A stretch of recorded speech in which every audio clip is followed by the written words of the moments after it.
Welcome back. Good evening. It is Saturday night. It is gone 8:30. We are doing Death to the Daleks. And with me, of course, is Chris. Say hello, Chris. Hello, Chris. Wow, the second time tonight. Yeah. And nearly the third. Yeah.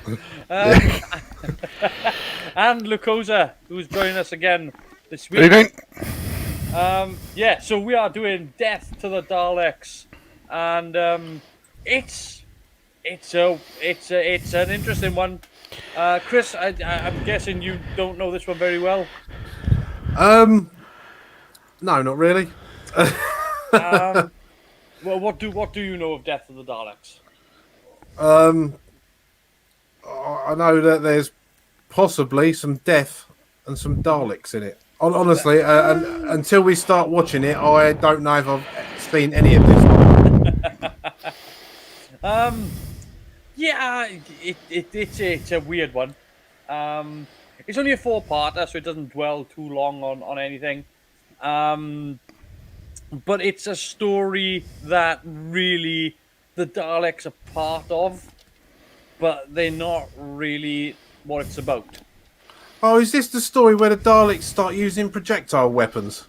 Yeah, they Yep. make their own machine guns. All right. I haven't seen it, but I'm aware of it now. Now I think about it, when you're saying they kind of take part and they're sort of in it, it's yeah, I remember that now.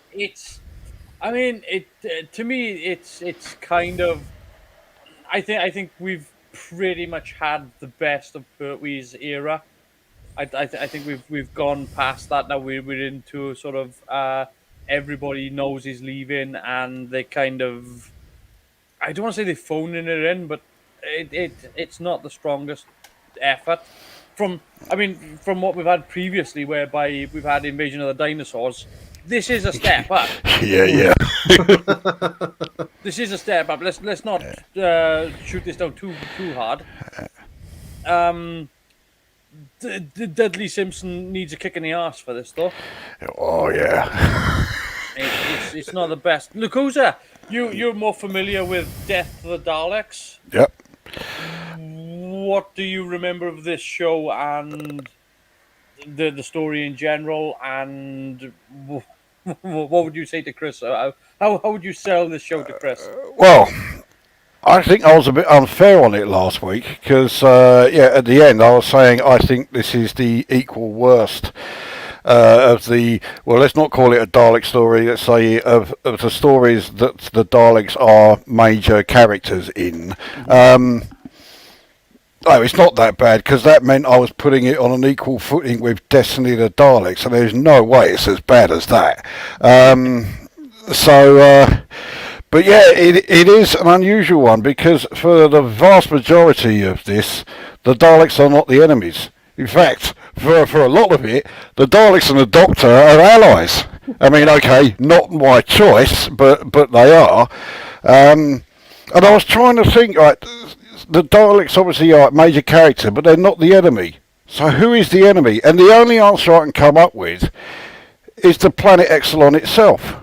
Yeah, I mean, this is more of a. Again, I said this last week when they called the episode "Death of the Daleks." It should actually be called something more like "The Curse of Exelon," Yeah. or it's something like that. I mean, we get some weird. They're not even. It's not even makeup, is it? They're more like masks. They're just people just wearing rubber masks. Yes. And again, furry coats, because apparently that's a thing with aliens. You need to be walking around looking like the purple guy from the McDonald's.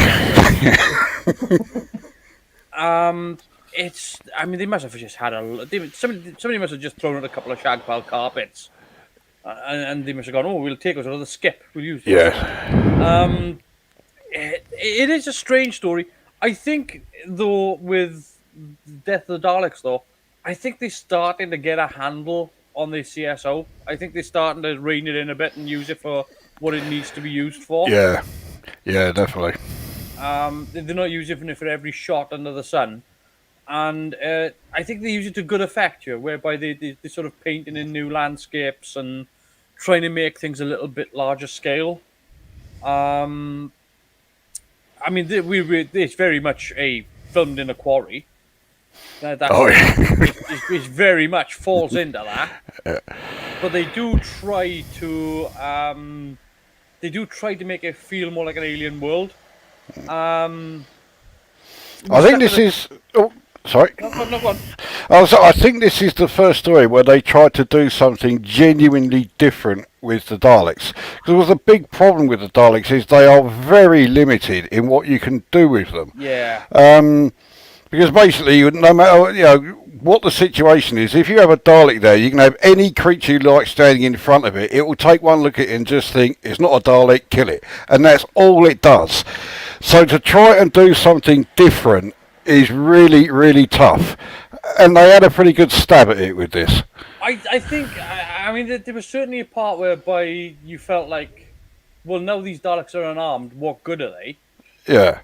And then, but then you had the Doctor actually kind of going, actually, they're pretty clever. Don't rule that out. You know, they're not just pepper pots. They do have other things as well as weapons.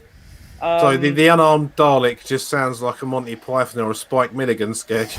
It kind of is, because suddenly they're conversing with them. So there's a conversation that goes on that you just like, and what it's to what Lucosa was saying. They were trying something different with the Daleks this time, in that they do kind of try to push them into a direction that's not comfortable, I guess. But the problem is that again the title promises more than it can deliver. Yeah.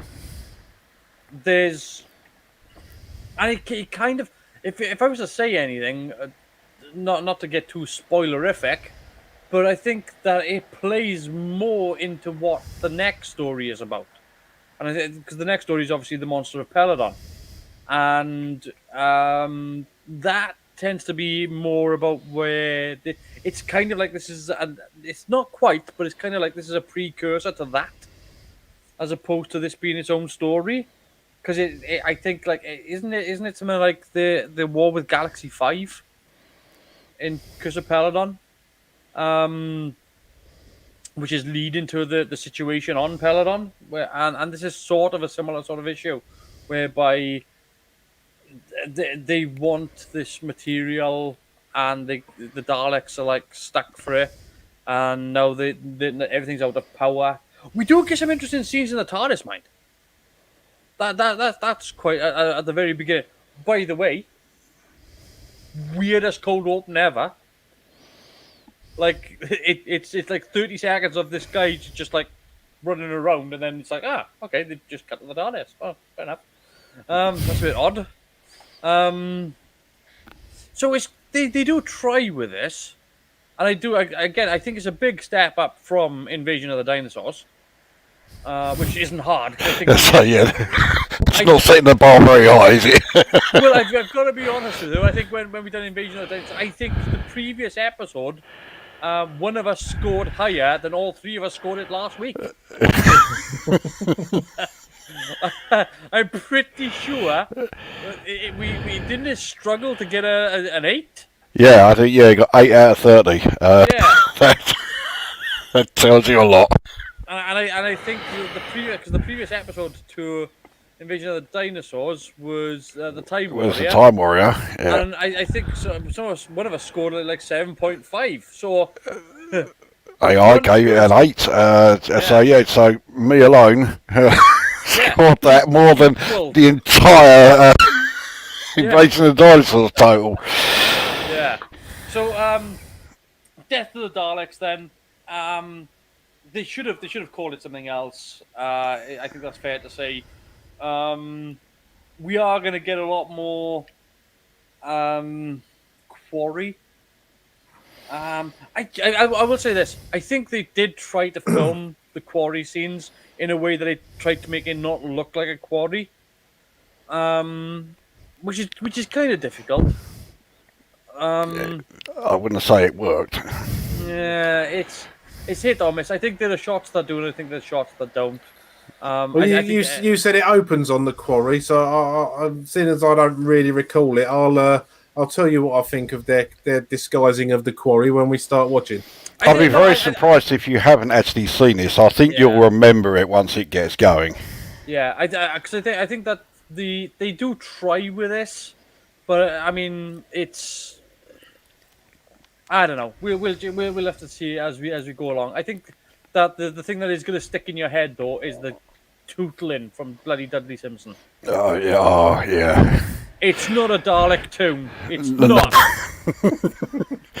Look, bear in mind, these things are supposed to be, the most fearsome, most deadly life form in the universe, and this was the music that was chosen to basically, represent them when they're on screen. Yeah, I mean, I know they're covered in balls, but they're not juggling them. So anyway, let's make a start. I'm gonna click play for Death of the Daleks.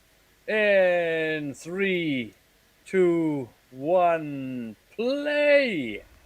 There we go. BritBox, yay! I just started the episode. That's not my fault. Again, good looking wormhole, good looking tunnel effect.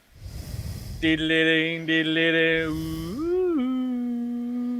ooh. That's where I'm at.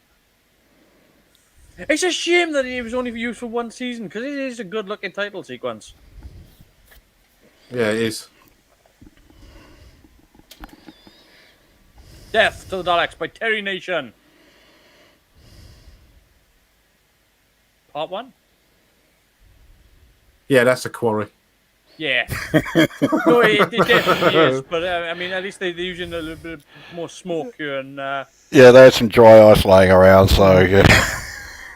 They're trying their best to disguise it. And they're not going super wide on these shots.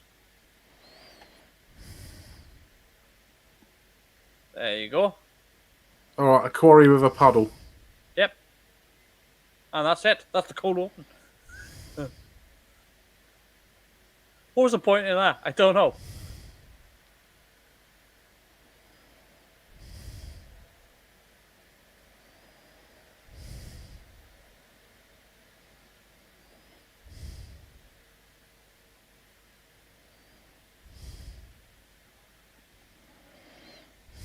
Put with his props. Brought his own umbrella. And his own car. Yeah. I did, yeah. I told Luke Ozer about that. Yeah. Yeah, if you don't know what we're talking about here, the Whomobile was not a BBC idea. It was John Pertwee's. Oh, yes. It does actually explain a great deal, that. Yeah.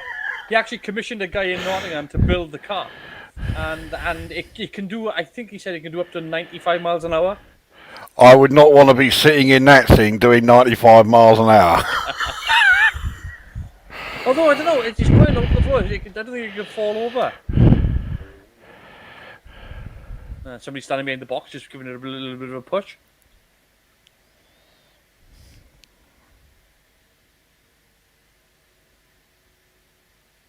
Nice light in here.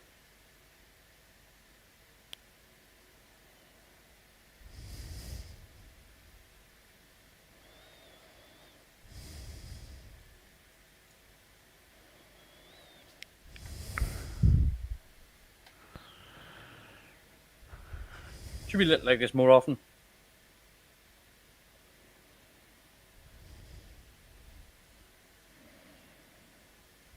A little bit of extra lights there, obviously, but it looks way more dramatic.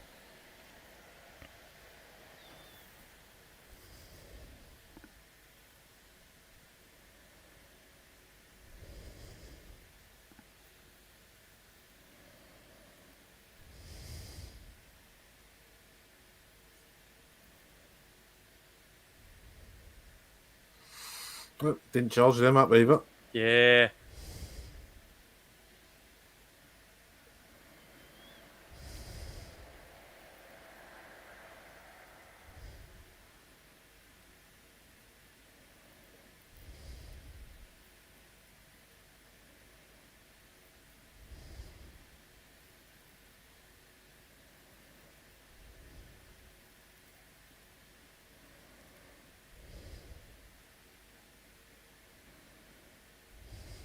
just illustrating the point that all the power's out.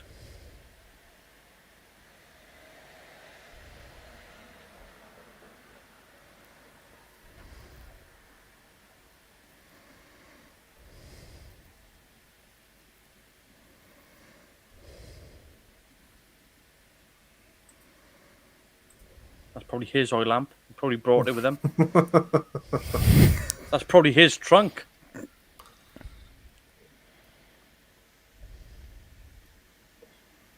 It does kind of show how involved Pertwee was with the show, though.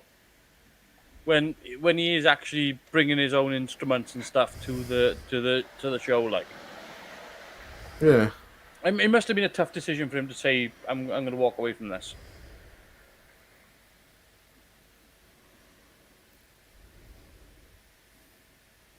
I mean, even in '96, he was still calling himself the Doctor, you know, and he was still going to conventions and, you know.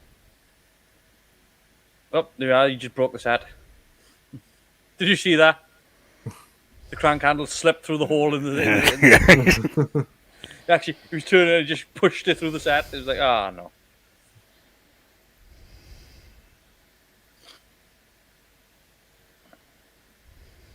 So yeah, you can expect now with this that the obviously they're going to suffer with trying to match set for location.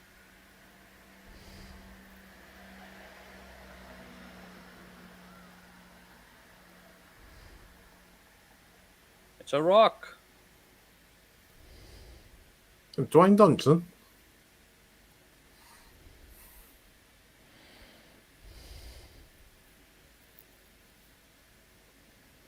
Could have been a space jockey. That'd have been interesting.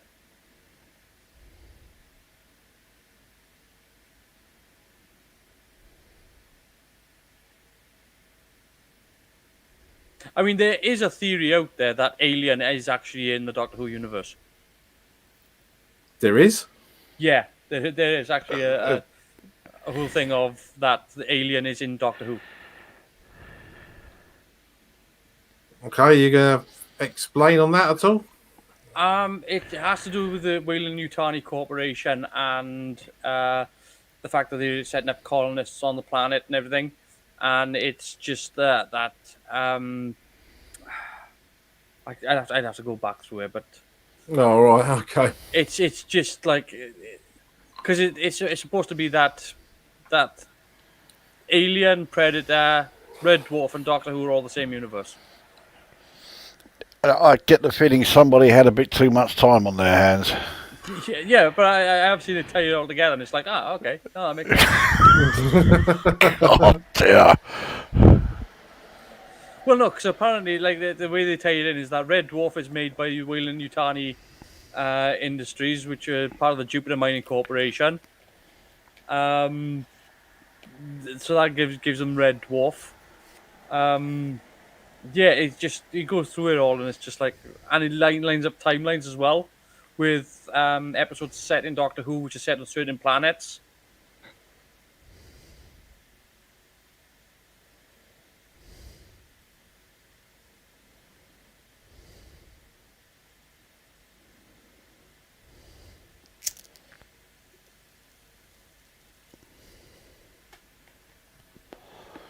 It was similar to like doing like in Alien versus Predator as well, where they were looking at like the South Pole Yeah. or something like that. It was just like, oh, well, why are they going there? And that's because there was the research base in '86 that was looking for the Predator's base, and then that ends up being the base that's in AVP.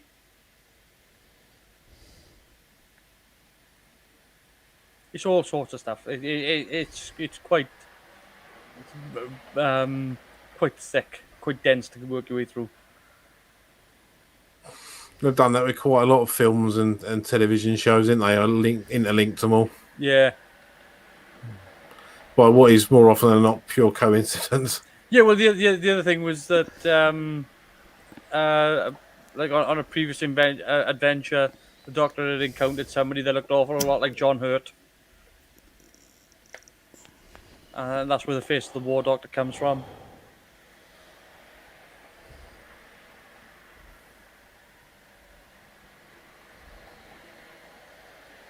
So it's a whole load of nonsense.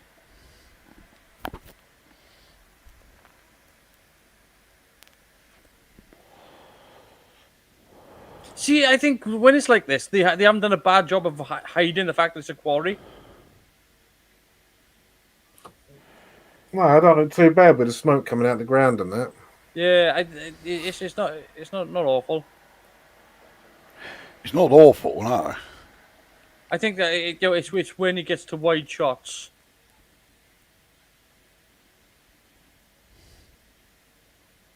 Yeah, there goes your only light source.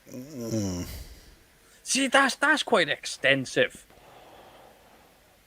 To smoke that up, that's quite extensive. I'm wondering whether or not that was some sort of liquid chemical that they poured down. In which case, I'm kind of worried.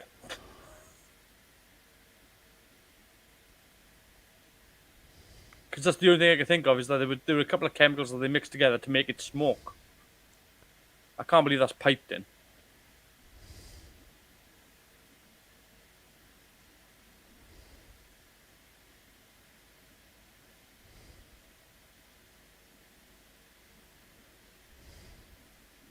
By the way, Sarah Jane's about to do something here that I think is absolutely hilarious. Because it's just her natural reaction.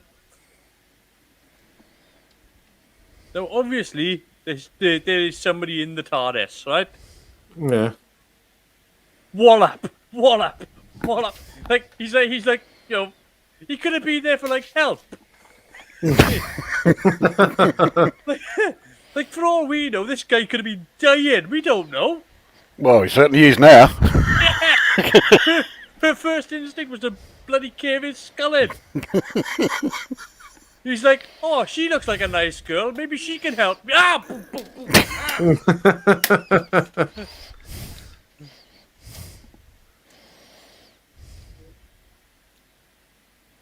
Help me! Help me! And it's also like any one of those hits could, cause significant damage. She does it about a dozen times. Yeah! The guy's bleeding through his arsehole like he's... all he wanted was a bottle of water. I'm thirsty. Dehydrated.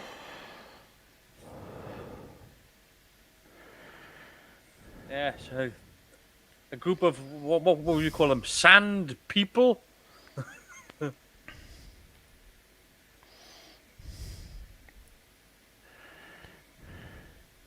I think he said, oh, Christ, that was right across the skull.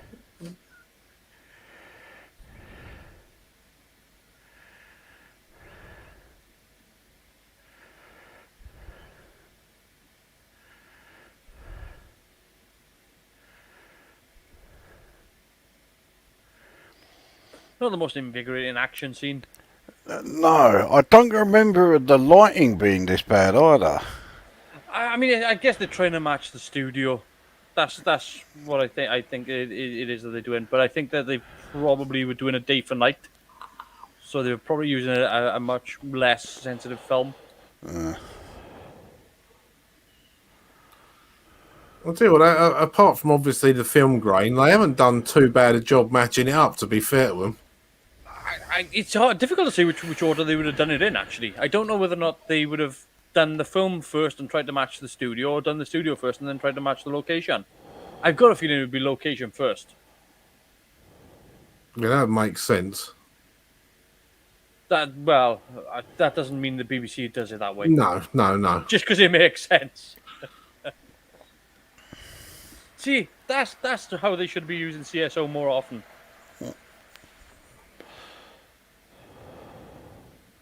It's very effective.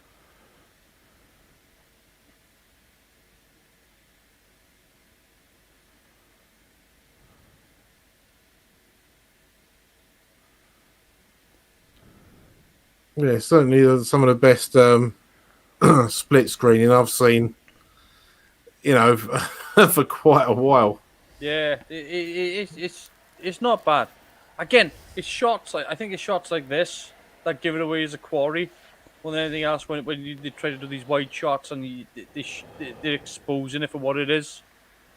I think shots like this, whereby he's looking down, this could be anywhere. This could be any sort of location where he's looking down at the gully. Again, it's very Star Wars-ish. Well, it's predates Star Wars, I though. say, So. it does predate Star Wars, yeah, though. yeah, but absolutely. This is what is the argument is actually that George Lucas used to watch Doctor Who a lot before writing Star Wars.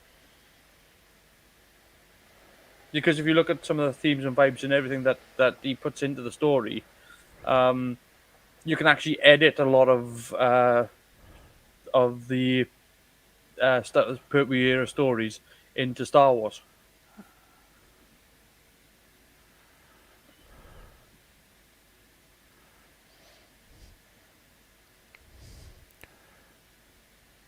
I am guessing this wasn't filmed in Tunisia, though. No. Tewkesbury.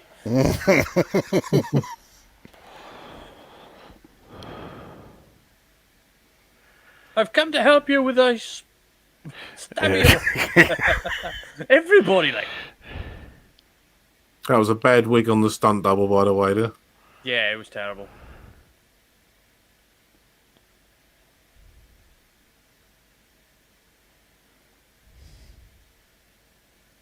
He couldn't tell. He couldn't tell he wasn't a mutant. Yeah. I mean, he's not the prettiest. That is a particularly fiendish, fluffy bouffon he's got going on there. I mean, yeah.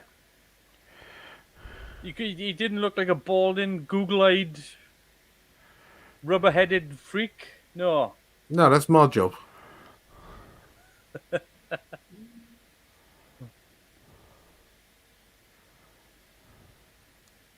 The other one ain't. You got a knife. You tried to jump at him.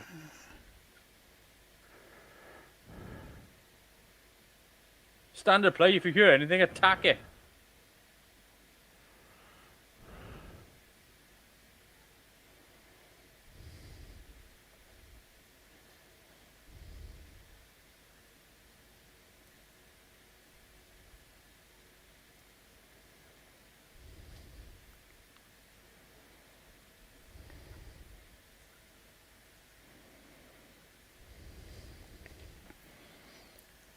Now, Captain Riddler, he's been in Doctor Who before, hasn't he?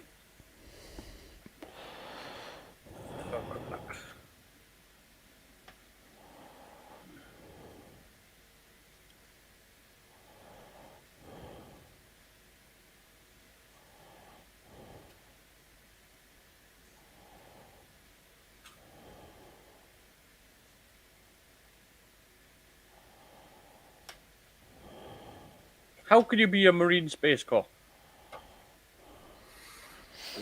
I mean, Well, looking for water worlds. Yeah.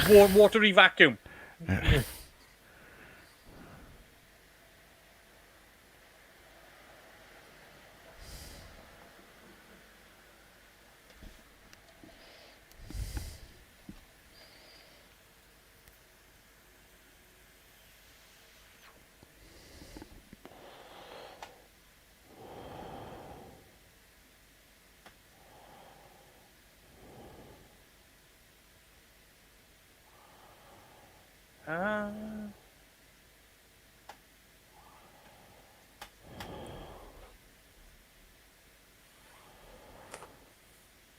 It's always good to have pictures. Pass me the visual file. You mean let's look at a photo of it? Yeah.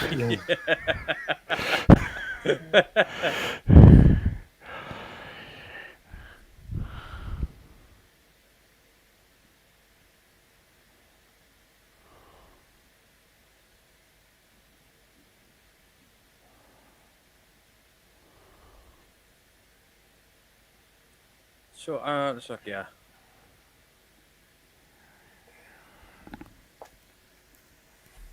Well, I know this guy has been in Doctor Who. I can see he's been in Doctor Who.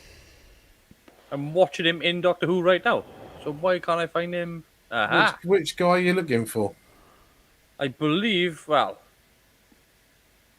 I believe it's John Abineri. I think. Name doesn't ring any bells. He was in Fury from the Deep, Ambassadors of Death, Power of Kroll, and Death of the Power Daleks. of Kroll is a seriously underrated story. It's not bad. It's one of the keys of time, so it's not bad. It's an interesting dynamic whereby they try to make an entire season story. So that's okay. Is that one you've covered, the Keep the Time season? We haven't done keys of time. No. Please, I just want water. Kick in the nuts. Well, that one was all right. She didn't have a door handle for that one. It must be the way they say hello.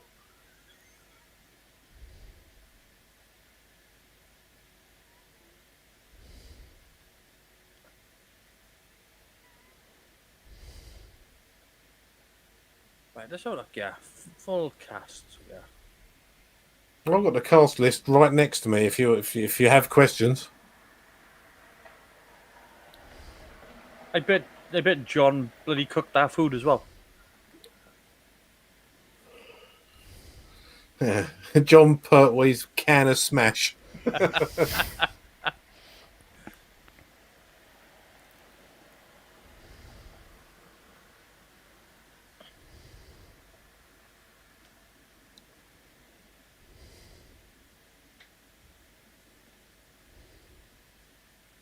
See, now they're looking for this chemical to help stop this war, but there's also another war going on, which is the war between, oh hell, I'm trying to think of the group of people now, but the mining on Paladon for the war against Galaxy 5.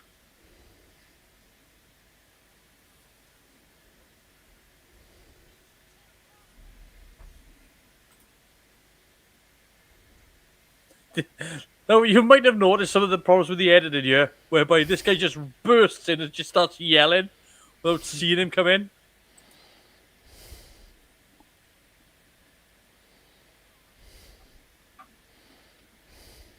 To save the day. It's a hubcap. I mean, is it the same design as the one used in Planet of the Daleks? No. Because that was bad enough. Oh, you should know by now it's never the same design. We're lucky the Daleks look the same.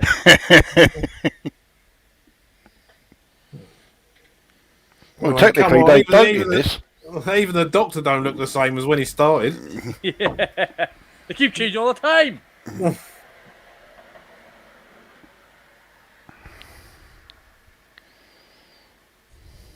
I kind of like the chanting in this. It's just it reminds me of something else, and I can't think what. Indiana It's sort of Jones this and the Temple of Doom, innit? Yeah, I think so. Yeah, it's just like this incoherent mumbling. Careful. when they say- just it's when took the they piss out of you. It's when they say Dom I had nauseum and smack them in the heads of themselves in the head of a lump of wood. That's proper chanting. Huh?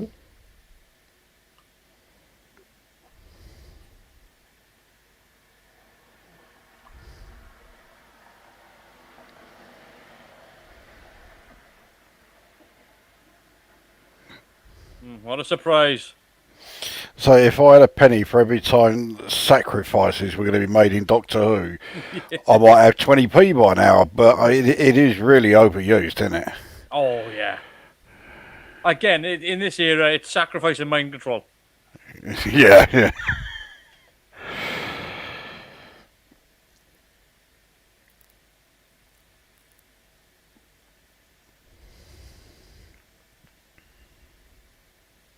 See, again, it's good use of CSO.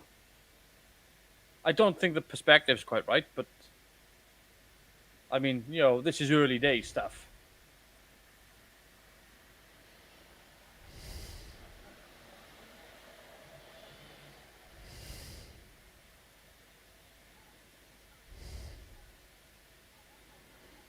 By the way, that twiddly tune that you just heard, that's Yeah. the Dalek theme tune for this.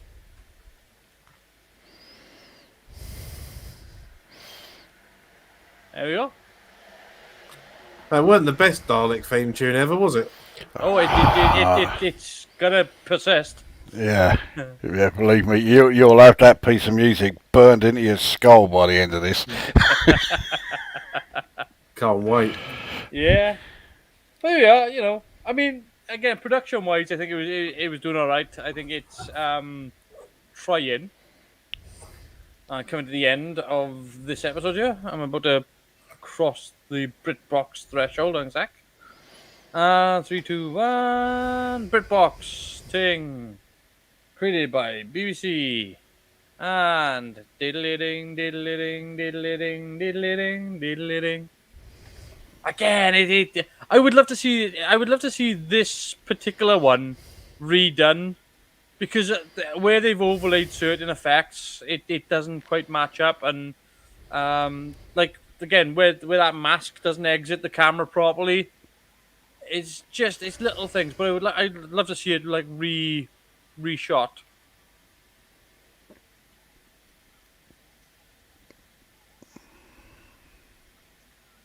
Just because things like the black levels should go up and down in it.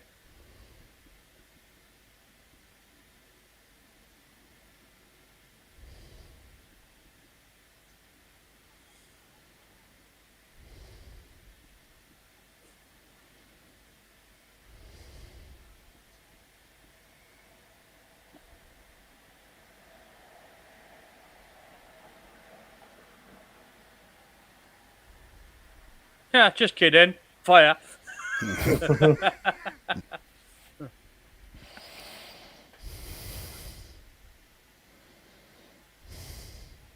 Turns out the Daleks are just going around jibing people around the galaxy. Ribbing them for kicks.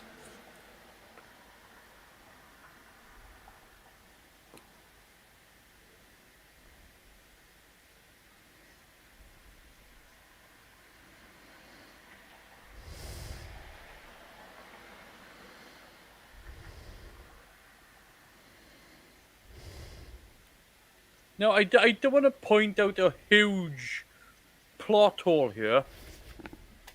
But if this planet is sucking all the weaponry and all the energy and everything dry, then what's How are powering they the able to Daleks? move? Yeah. I don't want Okay, to give no. away any televisual secrets, right? But you do know they've got pedals inside, don't you? Can you imagine this little squiddy thing just going like shit? Well, I can now. I am knackered.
Surely they don't need to be constantly moving around like that just because they're talking.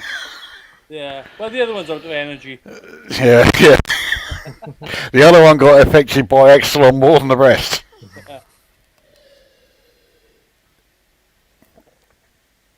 He's just in his shell making himself a cuppa.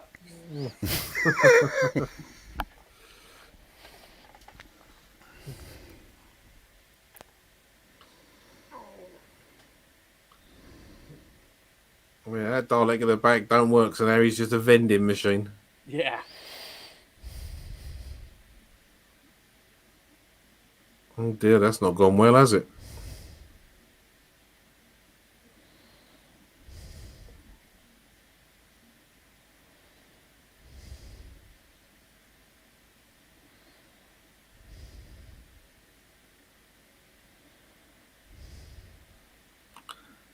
That music comes straight from a black and white Ealing comedy film. What on earth are they using it for? I told you. I wasn't making it up. This is the theme to the Daleks. Yeah, it's Screw Murray ludicrous. Gold. This is the jewel. No, that's the theme to Alec Guinness being dressed as a woman trying to catch a bus.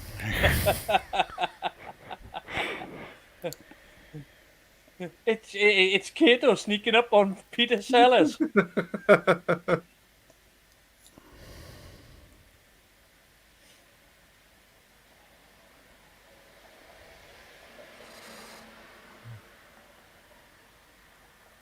Again. No, it's these wide shots are what kills it when it's revealing it to be a quarry, right? And you think that's it's forgivable in some shots because obviously they stuck with the production, right? But there's a wide shot that they're about to do which shows exactly where they are and where the JCB's dug.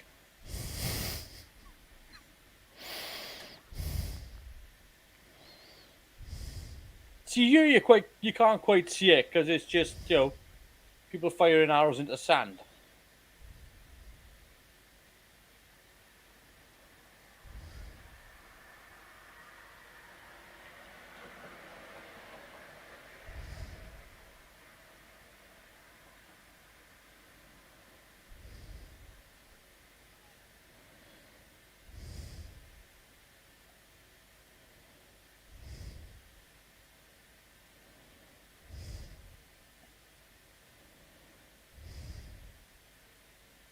I mean, come on. What were they thinking? Oh, it's a naturally occurring square ditch.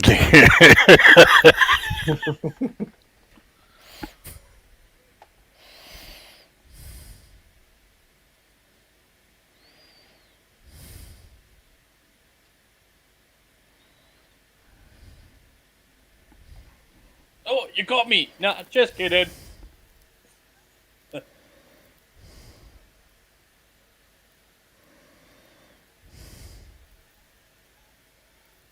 I mean, these noises are very Monty Python, aren't they? Yeah. Yeah, I'm just waiting for one of them to say, the architect sketch! I'm about to have a cardiac arrest.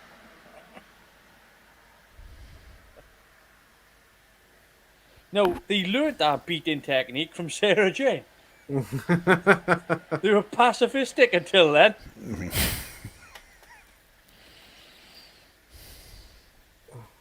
Did anyone leave any sausages in the vending machine, Dalek? If so, you're in luck. Oh dear. I mean, that's the best chant they could come up with.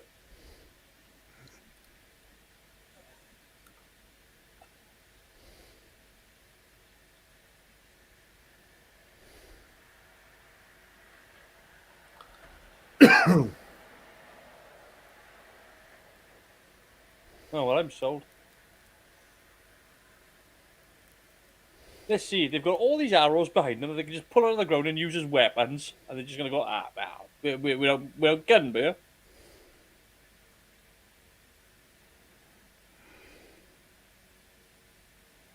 Let's play a game of runny, stabby, stabby, considering how slow they can move.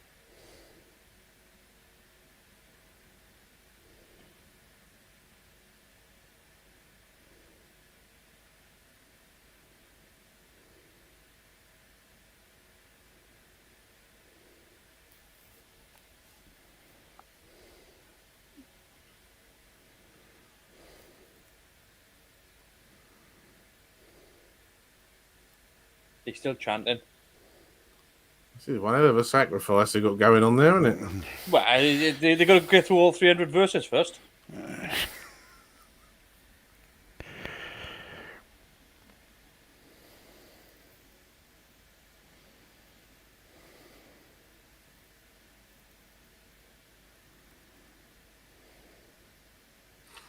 I'll tell you what that sounds like. That sounds like the chant at the beginning of the Bad Manners song, something about King Scarfar.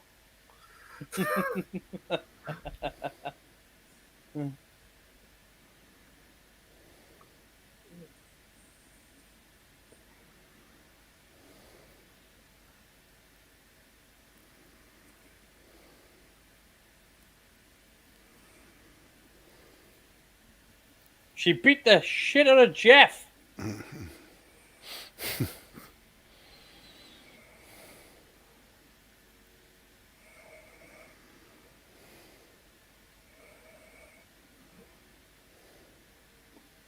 It's just weird, this musical score.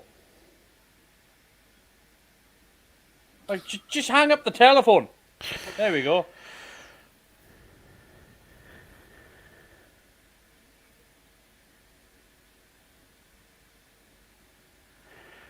I'm pretty sure Pertwee is the only incarnation of the Doctor whose idea of dealing with that situation was to just rush at them all single-handedly.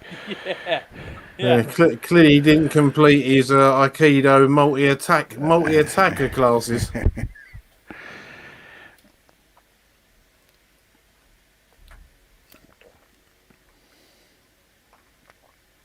I will say this. I do quite like the space outfits.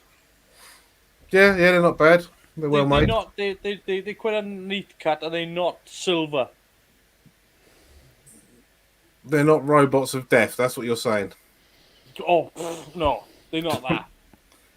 No, they're not glam rock at all. They look functionable. Well, it does look a bit like a sideways Star Trek badge. I was gonna say they do have the Star Trek pin badge. But that looks like the pin badge they used a few years later on Star Trek: The Motion Picture. Yeah. So even Gene Roddenberry was watching Doctor Who during the Pertwee era.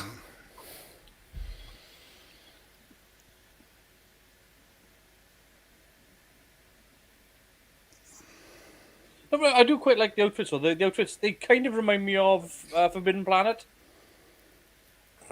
I've got to be honest, even the Daleks look quite well made there. Yeah, Yeah, well, I mean, they're the same coloured. ones. They've just been repainted. Yeah, so it's just a paint job. Yeah, but it's a successful paint job. Yeah, it's not multicolour. It's like when you get to the Daleks in like Destiny of the Daleks, they've had so much paint on them, you can only jeez. see their Daleks. Yeah. I mean, they are falling apart. There's like something chronic in there. Yeah. But again, like the lighting in this is really good. They're not; these guys aren't being overly lit, so you can't see how bad the masks are. I wish they'd done something with the dubbing.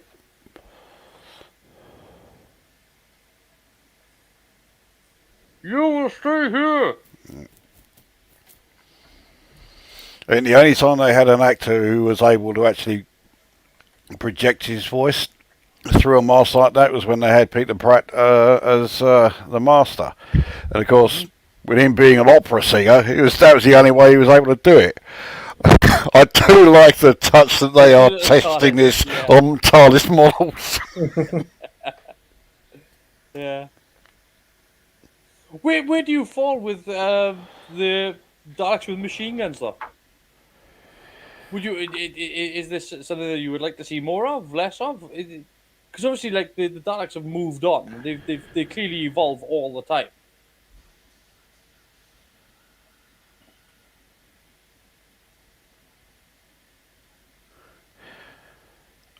As a one-off, it works.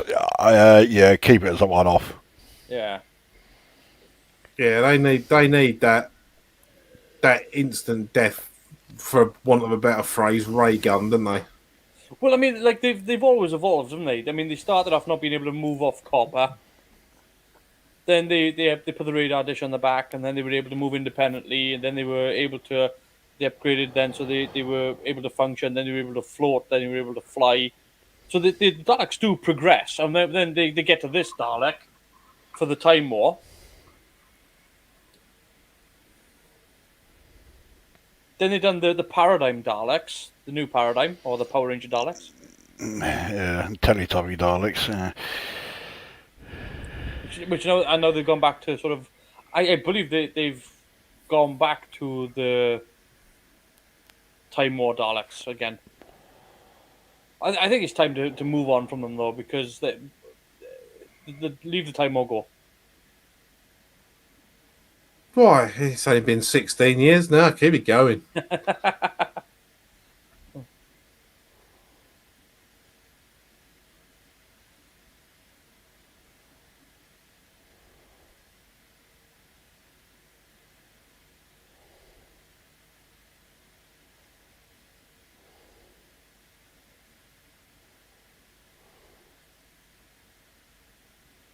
Chanting is still going on.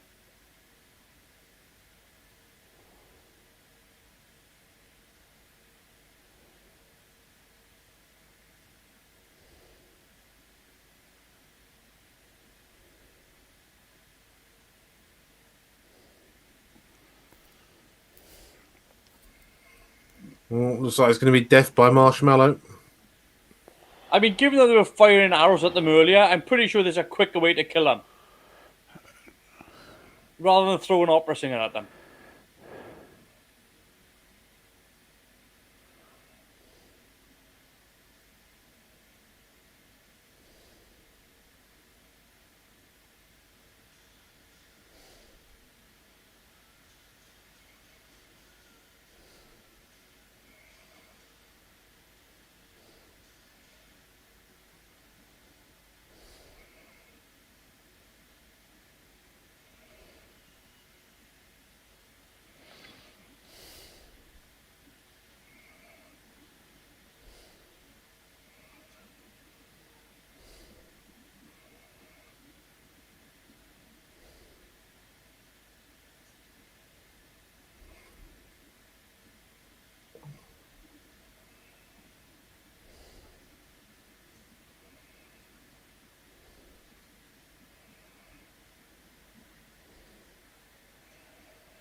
I don't know, Doc, you're pretty good.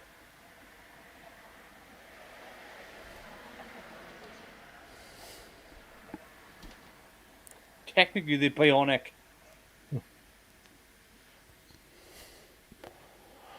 Bionic blob. Do do do do. Do do do do do do do do. And they've only got one bionic arm.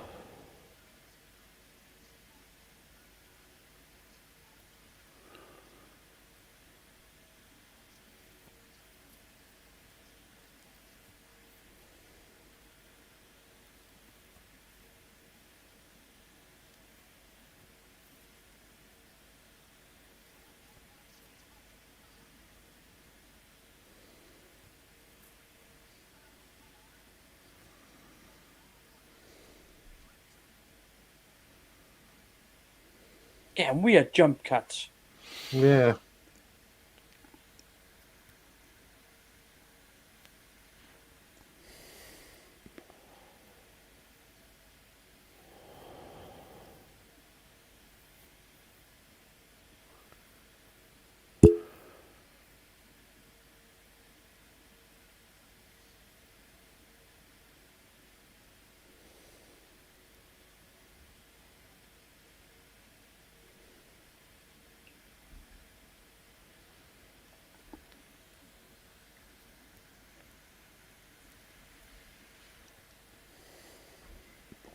So if you can ignore the daft music in this, the actual sound design's pretty good.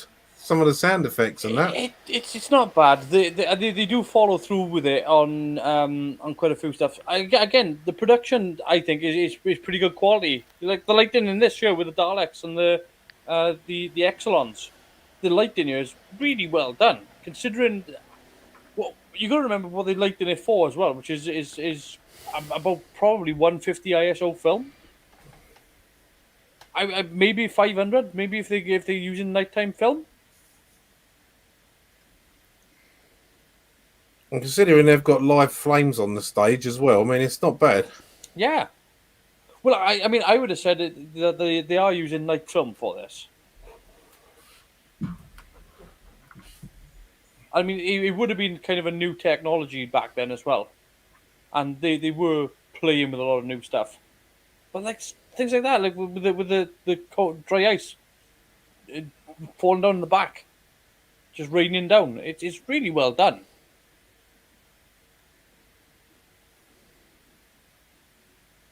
I'm sure that wooden fence could have been a bit less rickety, but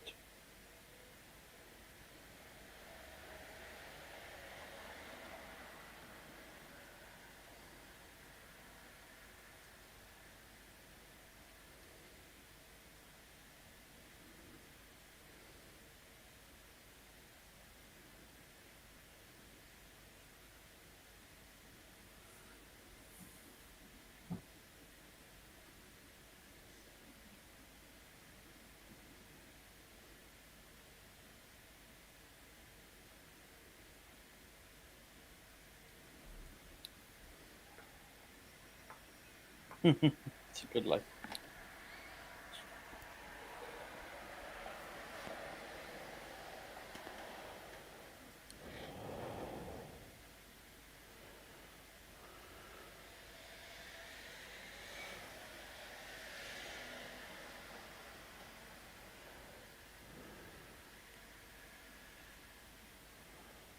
That's not a bad push in because it kind of goes past the two of them, and even though you think they're going to be central to the shot, it goes past them into to just seeing that hand come around the corner.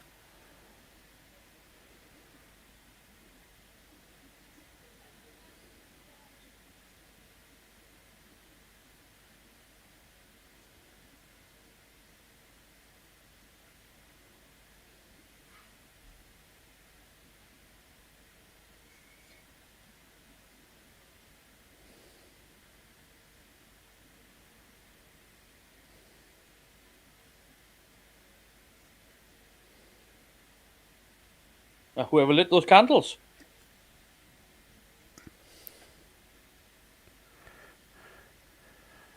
That idea does not make any sense at all. Why would you split up? Yeah, I know. It's just narrative storytelling. It's advancing the plot and not anything else. It's cliffhanger material. We need to end this episode and we need a cliffhanger. So, We've got a badly painted gardening glove. yep. Got to say though, the sets aren't bad. Along with the lighting. Again, I think this is what I was saying before, whereby we had some of the lighting being killed in Time Warrior, and the light. If they'd had this lighting on those sets, it would have looked stellar.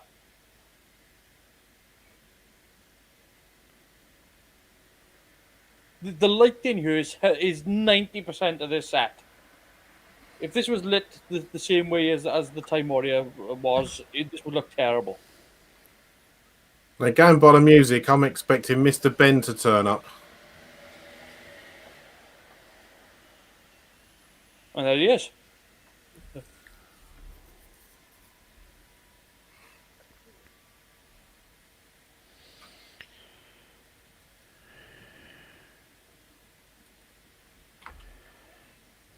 Yes, it does look like the probe from War of the Worlds.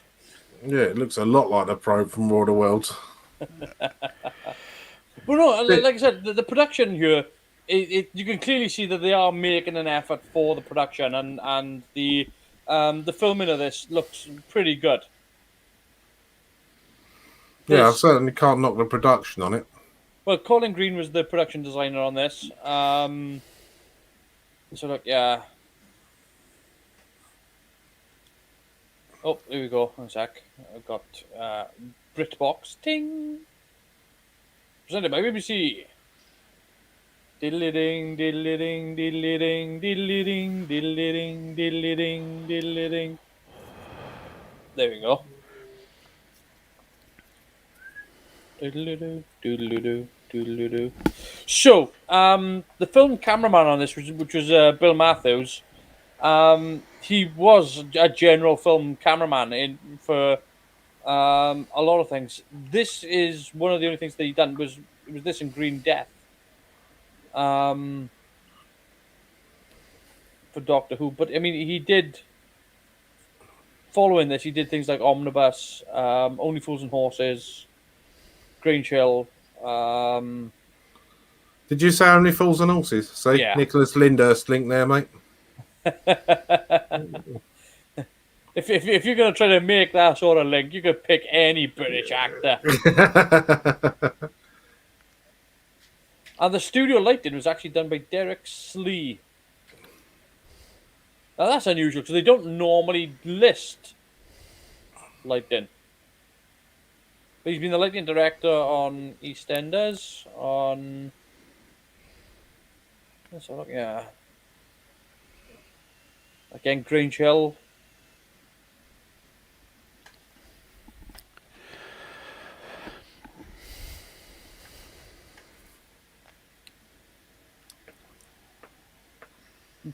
And some of my favourite lit Doctor Who episodes. The Sunmakers, Face of Evil, Hand of Fear.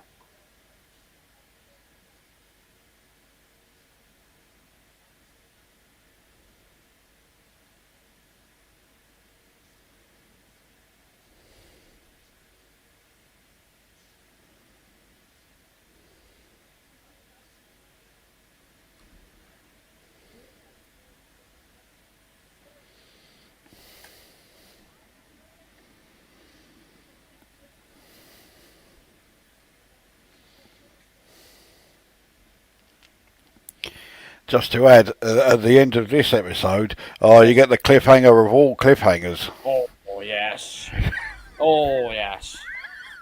Can't wait. But I mean, like they're using that glow material, which we were talking about before, and on his costume there to make his costume glow, and they use on the temple walls as well. It's quite effective. Yeah, it is.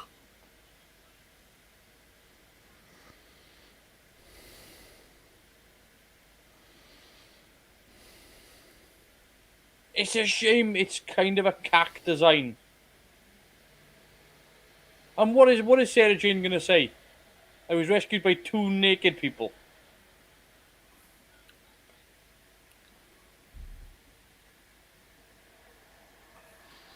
Now, is Michael Wisher, isn't it, one of the Dalek voices? Yes. Yeah. Yes. According to the cast list, Dalek voices, the only one credited is Michael Wisher, so I think he's doing all of them. I don't think All right. so. I'll say one certainly doesn't sound like him. I don't know. The cast list I've got just says Dalek voices Michael Wisher. That's Yeah. It's possible. I would have thought they would have had more than one.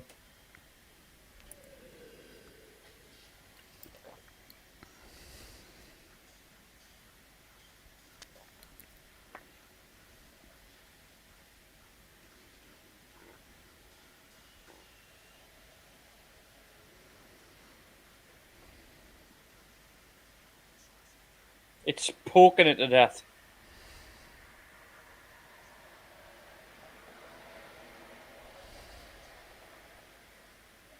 You shouldn't be doing a running commentary on the fight.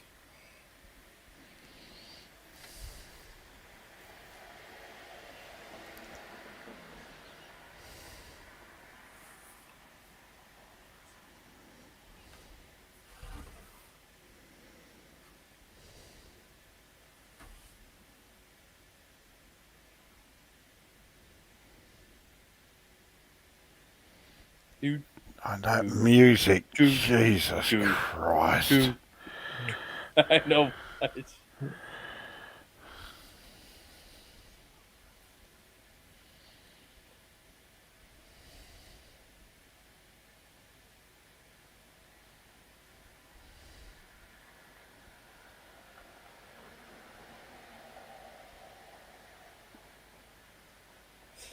So I need to apologise. It's not Dudley Simpson doing the music for this.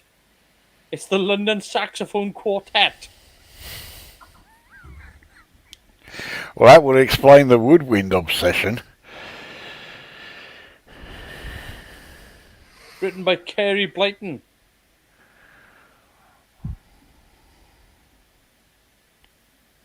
I didn't even know there was a saxophone quartet. The London Saxophone Quartet assumes there's only one.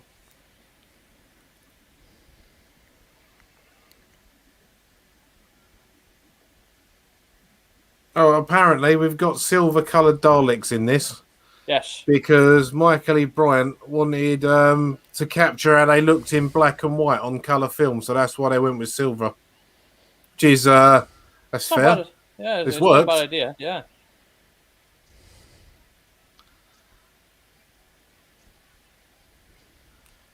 The back of the Dalek is knackered there. If you have a look at the back skirt there, it's all buckled.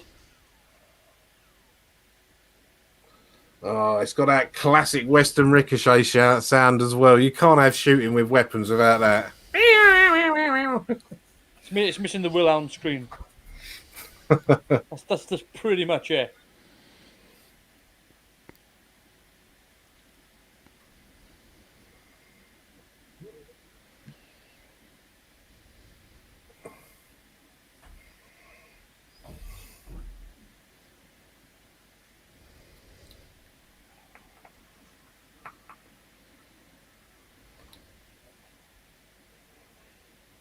I mean, the Daleks didn't see him glowing bright white. See, shots like that they shouldn't do for a quarry shot. It's a total giveaway. If you're down and you're looking across the quarry, it's not too bad. Or even if you're looking up to ridges, that's fine. But when you do a pan shot like that deliberately, unless you're trying to make it look like somebody's mining, it's obviously what it is.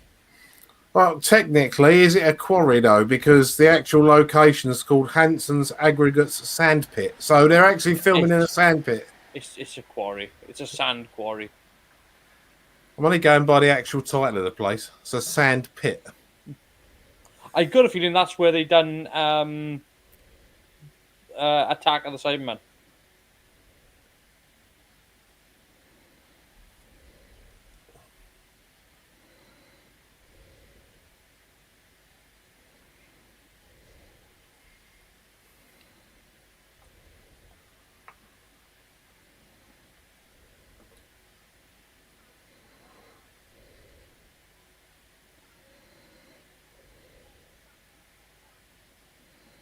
See, like that, it's not too bad. Like they could have done something with the background there, put a bit, given they were running smoke earlier, they could run a bit more.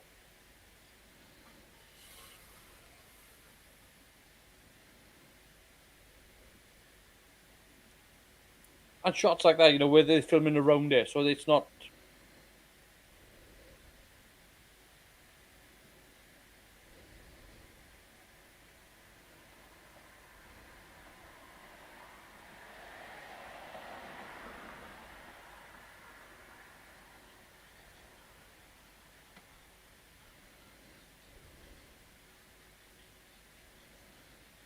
Weird shot there, focusing on the gun.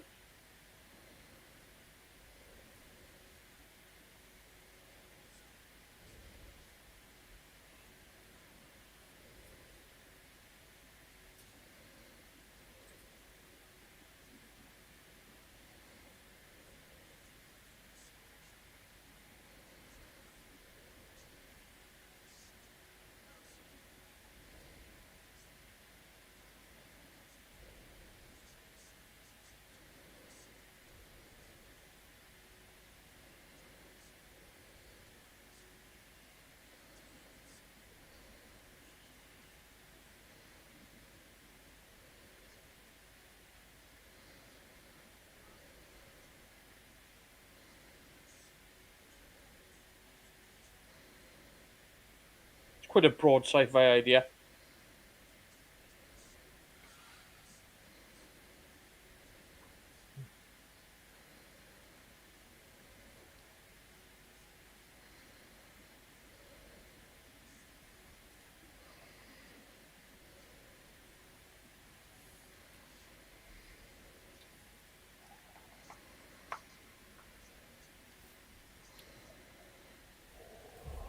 it does actually draw an idea that I've always struggled with, and that is that, and I mean real world, and that is if you're living in an environment whereby there's something so hostile, why would you keep living there? And yet people do.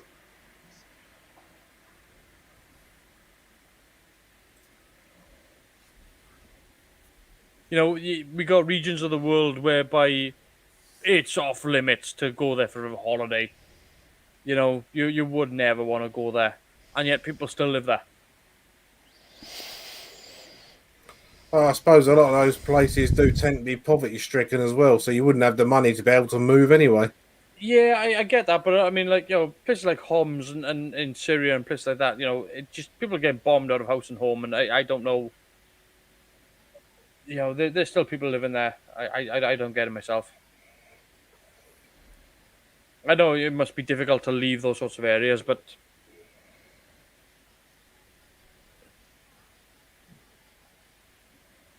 I don't know. Maybe if you're so surrounded by death all the time, I don't know whether or not you just desensitized to it. I reckon you probably would eventually. It'd be a case of, oh, look, another one. Yeah.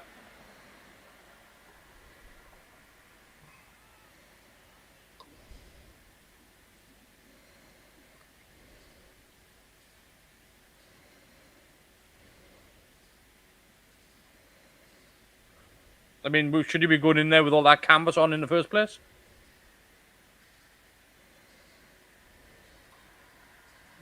It's a shame you can kind of see the wires from time to time. Yeah. Because I think it is quite impressive. Well, it is definitely the world's scariest vacuum cleaner. What to do? What to do? What to do? Oh yeah, I'm in water. Nope, still haven't got it. Nope, still haven't got it. There we go.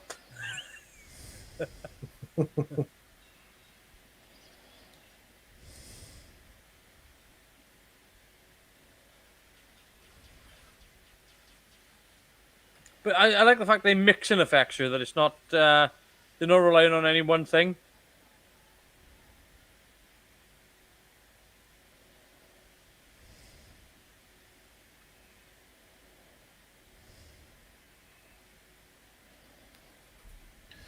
Yeah, for the time, that's fairly impressive. Like you say, it's a shame in a couple of shots you can see the string. Yeah.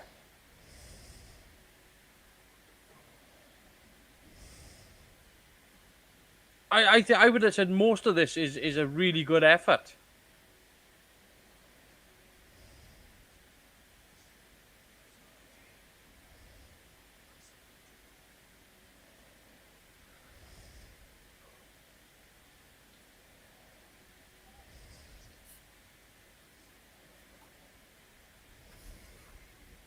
I mean, I don't want to point this out to you, right? But you're going to. Yeah, I am.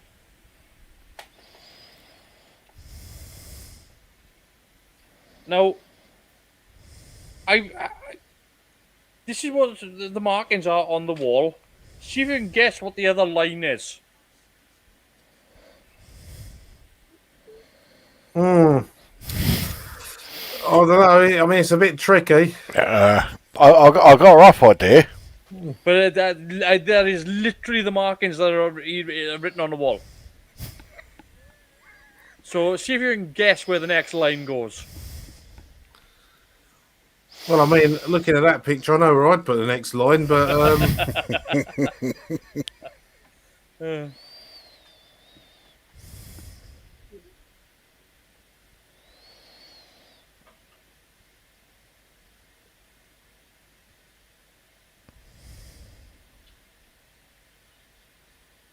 Yeah, I just find this is a weird Dalek story, though. Just because the Daleks really aren't. Well, to be honest, they're not really doing very much. Yeah, they're more like foremen than Daleks, aren't they? yeah, they just kind of run in the camp. They're site supervisors. The sequel to Ernest goes to camp. Dalek goes to camp.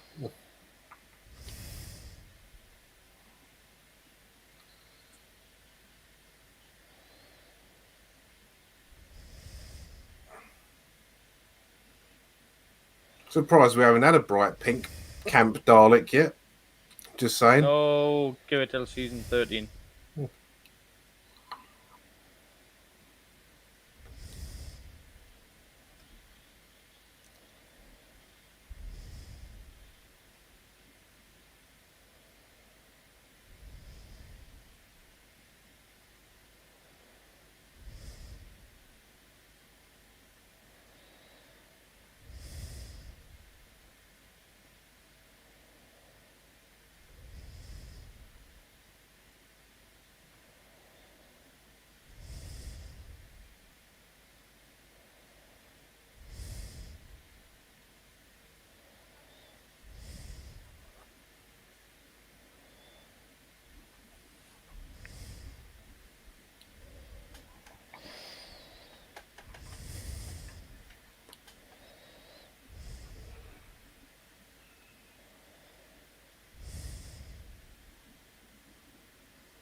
No, bless Bilal. He's impatient.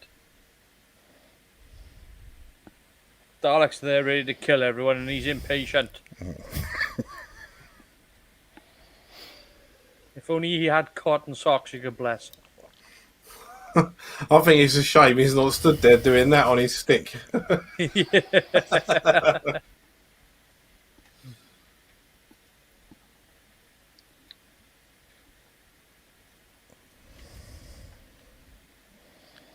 See, I think some of the model work in this is quite nice as well. I quite like the model of the city. I think the beacon on the top there is quite it's quite effective. Works all right. Yeah.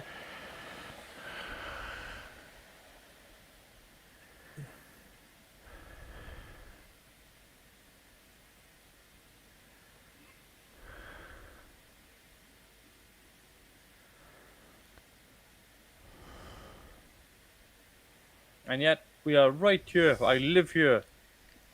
Yeah.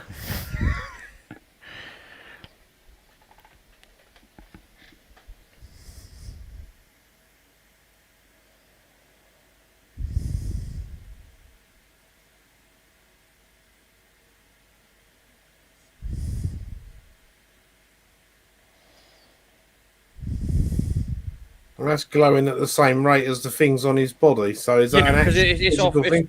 It's behind camera. Basically, they've got a 45-degree mirror in front of the camera lens, a one-way mirror, and they're bouncing the light off the mirror onto there, and it's bouncing back into the lens. The only thing I'll say about that is, how are they doing it so it's glowing, and yet the Doctor's shadow's covering a load of it? Right. So the light is coming from directly in the camera lens. Right. So it's shooting from whatever the camera can see. That's what's reflecting back. Right. Okay.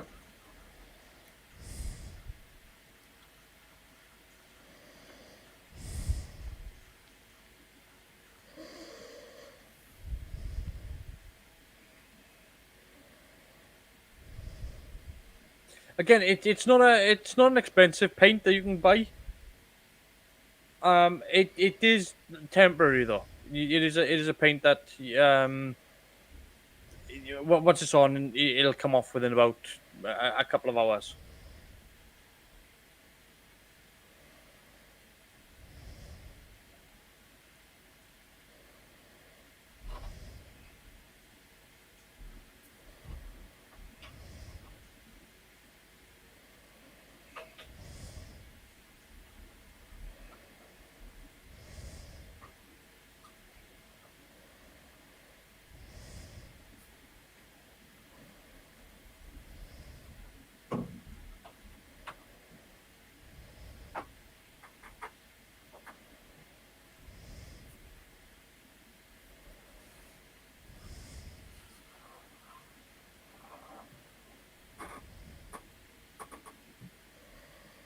Now you can't quite see her there from this effect, but if you look carefully, you will see that it is actually lighting up John Pertwee's hair as well.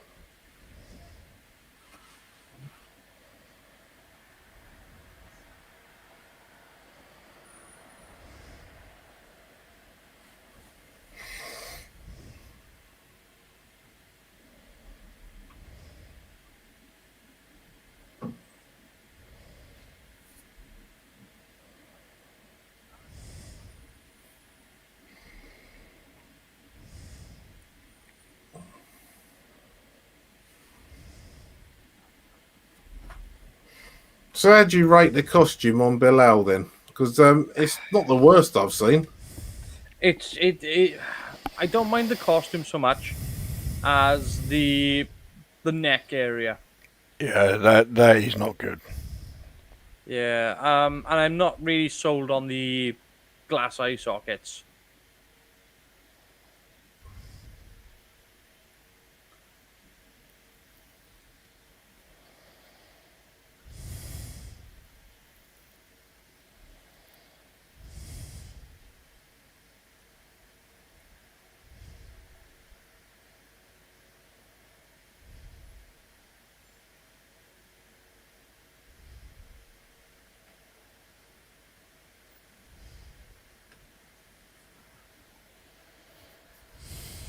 He got that from just like any maze puzzle book that you could ever do. The next is join the dots. He did that quite quickly. I have a feeling he bought that maze himself out of his collection. We just wait. Just wait.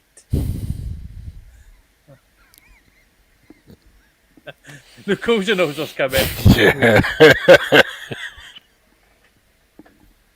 Remember the Star Trek Deep Space Nine episode, Move Along Home? Unfortunately.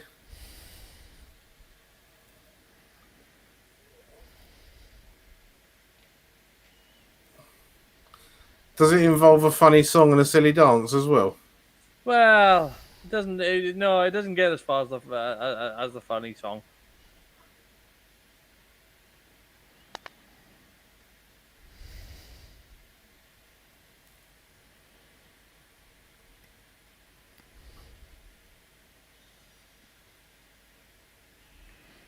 In case you didn't see it, there it is.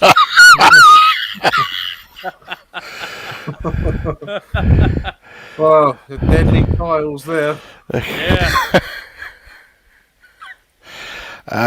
Yeah, I went all out for that one. I mean, seriously. Stop, don't It's a move. mosaic! Oh, dear. At least the walls aren't wobbling as much. I'll say that. I mean, given that we've got these doors ascending and descending, they're not, the walls ain't shaking a bit. No, here we go. BritBox. Ding. Don't forget the ting. Presented by BBC. Diddly diddly diddly diddly diddly.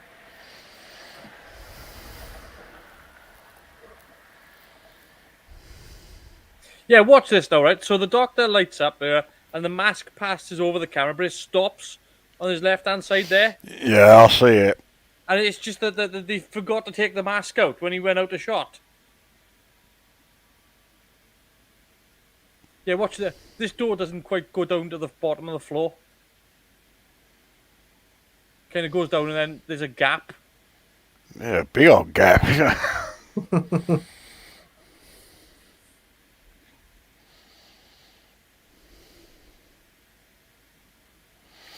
I heard that the reason that cliffhanger was put in was that episode overran, and there was supposed to be an earlier part that was the original cliffhanger, and actually no, it didn't overrun. It wasn't long enough, Yeah. and they the editor, yeah, this was his idea of okay, yeah, well, this is a good spot for a cliffhanger.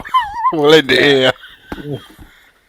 The next cliffhanger will be carpet. Yeah.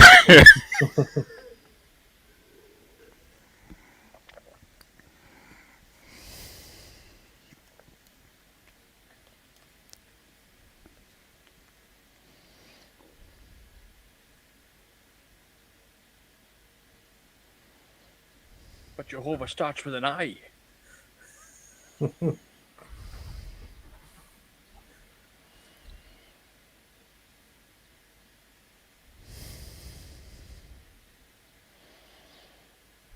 Almerain count.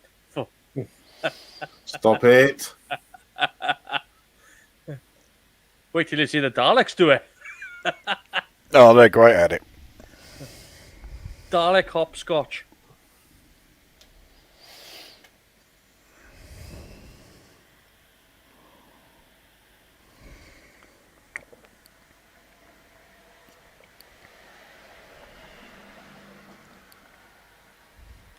I think if you'd taken a long enough run up from the door, you could have jumped over Yeah, that. you just cleared it. Yeah. It's not deadly at all. It's just Not really. a chasm would have been nice. Or something like that with a puzzle on it, at least 2 or 3 times longer than that one. So it actually poses a challenge. Yeah, but, like they the should have board done- in the Five Doctors or Yeah, something. but he should have done this to begin with. Not look at what we could have done.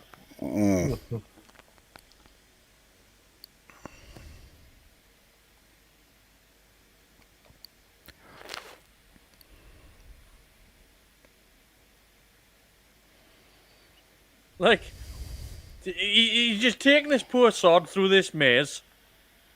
He solved all the problems. This guy's got no clue what's going on. And he's just turned around and gone, look, this could have killed you. Yeah.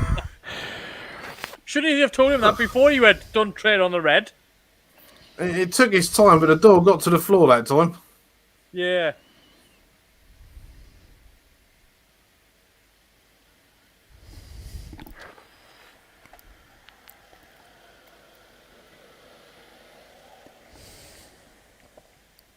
There we are.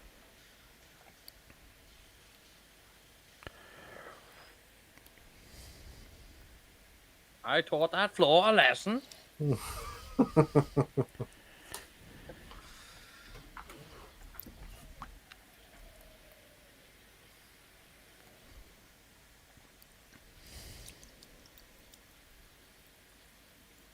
Not a 7,000 volts. The ampage, yes.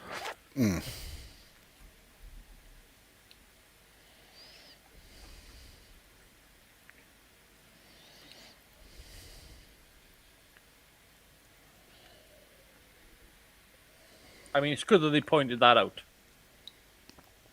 The That's city a being bit of a in- leap of logic. The forward pad itself, therefore, the city is indestructible. Yeah.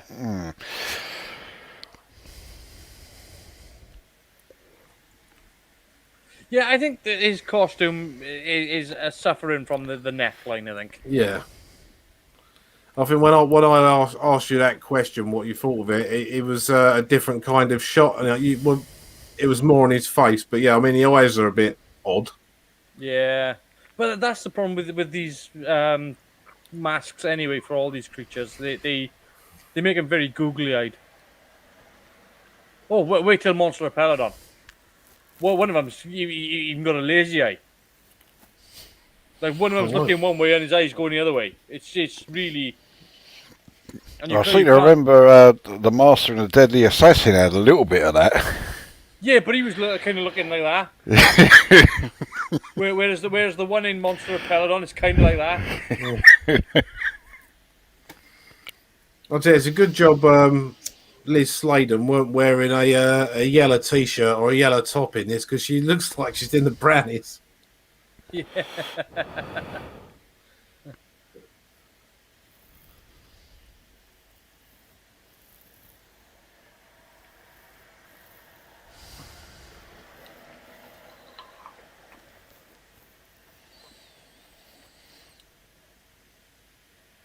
Oh, I forgot about this. Yes, there's another well-known, somewhat over-the-top scene coming up, isn't there? Yeah.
I mean, why the saxophone quartet? Who thought Daleks and then thought saxophone? that was Virgin on Scooby Doo. That was.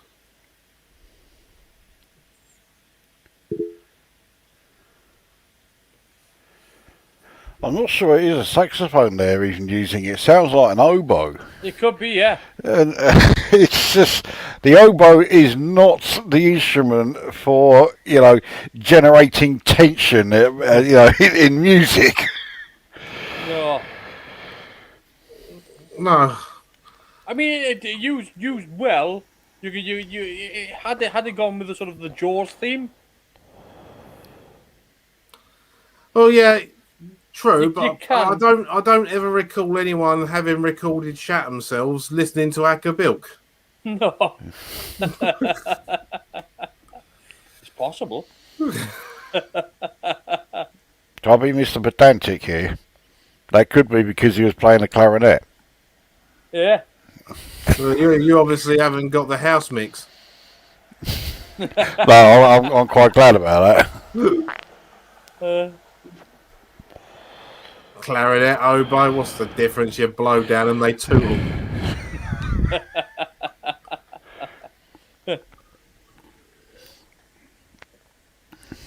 It's still wind instruments and really don't really jive with Daleks, if you ask me. No. I mean, these are screechy creatures. You want something that makes a screechy noise. A violin, for example. Yeah, that is more than capable of doing it, but an oboe isn't. And the cartoony creep sound, bloody tune they tootling away. That's why they could have used a theremin and it would have sounded better, Yeah. What accomplished on a harmonica. What about an oboe if played a la the band Painkiller, Chris? Well, it will certainly make for an interesting viewing experience. That Carwin is a very, very loud sort of experimental sort of metal band, very, very extreme sounding, and they have a saxophonist, and it's like he's just blowing as hard as humanly possible down this saxophone, and it sounds like someone strangling a cat.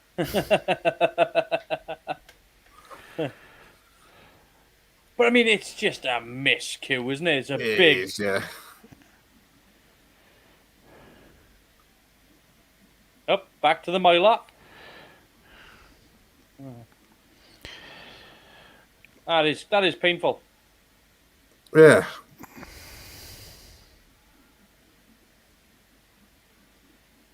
There are 6 lights.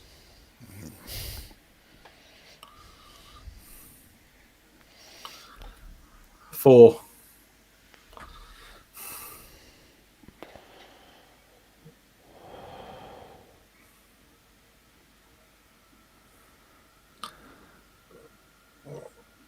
So how do they do that with a Mylar? Just put it in front of the camera and just twist it?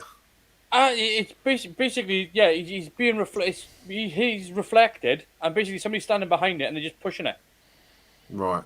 Because it's like having a cling film screen. It's just like a silver foiled cling film screen, and they just press it, and it's literally just bending and deforming the Mylar. So the light that reflects back to the camera lens then is just warping all over the place.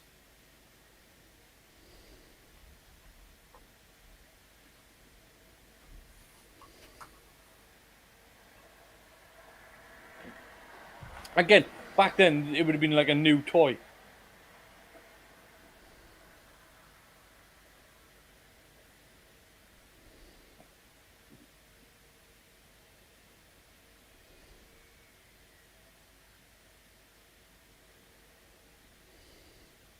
Yoda has now joined with the Force.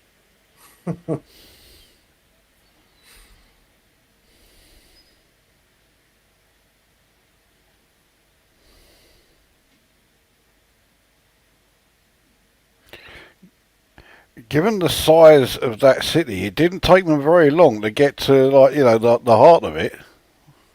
No, again, I think they had small ideas really as to puzzles, but I don't think they were I don't think they really thought out the process of getting through the city. Well, I suppose, I mean, the heart of it used to be in the centre of the city, but due to decorating, they've moved it to one of the outside bedrooms. Yeah, I do like the set work in this, though. it's a bit plain. Yeah, but it works for sort of like how, at the Yeah, moment, it works for the mystery and intrigue of it. yeah. I think it being plain is the reason why it works. I don't know because I think that you're going to try to sell me on the idea that it's a city, and yet we've seen no real city. All we've seen is a corridor, and it doesn't really sell me on a cityscape.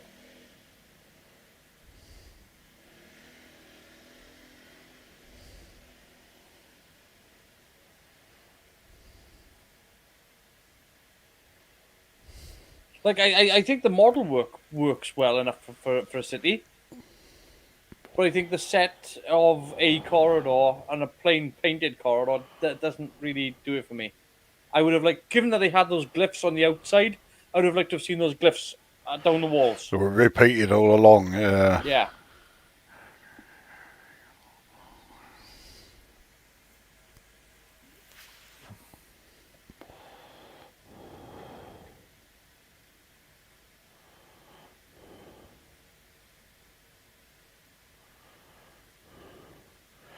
We're not supposed to see that wobble about there as he placed the explosive. I take it. Yeah.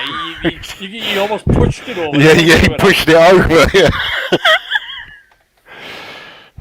Would have saved a lot of hassle if it had just gone there, wouldn't it?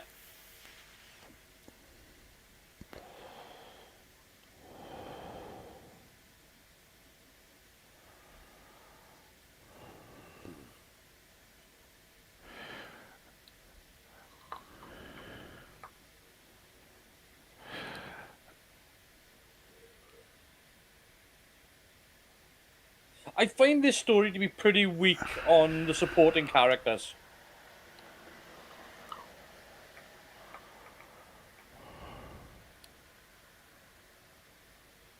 Bloody hell, that escalated quick. Yeah. I mean, I don't know if a Dalek should give up that easy. Yeah, for some reason that did become quite a well-known clip. I mean, the only other time I know it happened is when the Dalek was talked to death by Sylvester McCoy. Yeah, which I always thought was a bit of a crap scene, really. I think that one is on par with it though.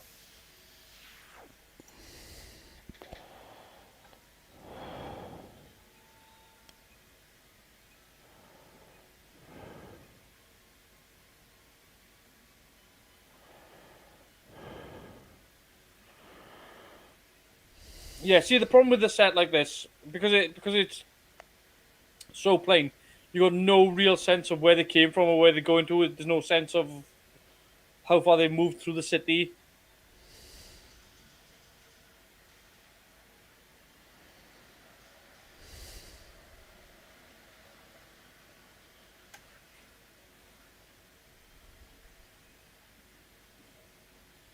Ah, the Sarah Jane maneuver.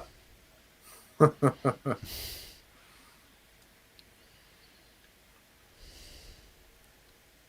was that? Where did that come from? I mean, seriously. It was going to kill you on the way in. It was going to, but it's safe to run out. Hell of a leap in logic. He just didn't tell us about the pressure plate on the floor.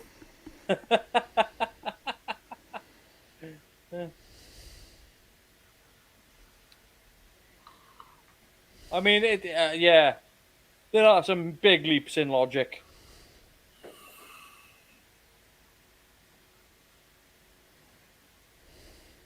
Yeah, I see. Like, I think a little bit of extra decoration here, so that they weren't just plain walls. If they had those glyphs running down them, I think would have worked a little bit. I can't speak. A little bit better. Yeah.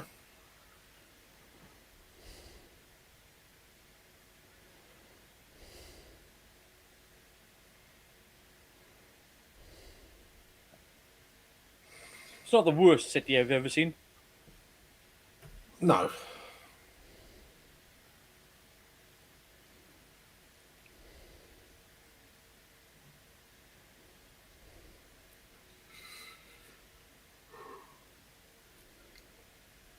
What do you think of the Dalek voices in this?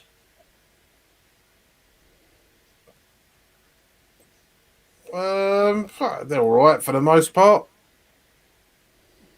Well, like the lead sort of Dalek, his voice is all right. Hmm.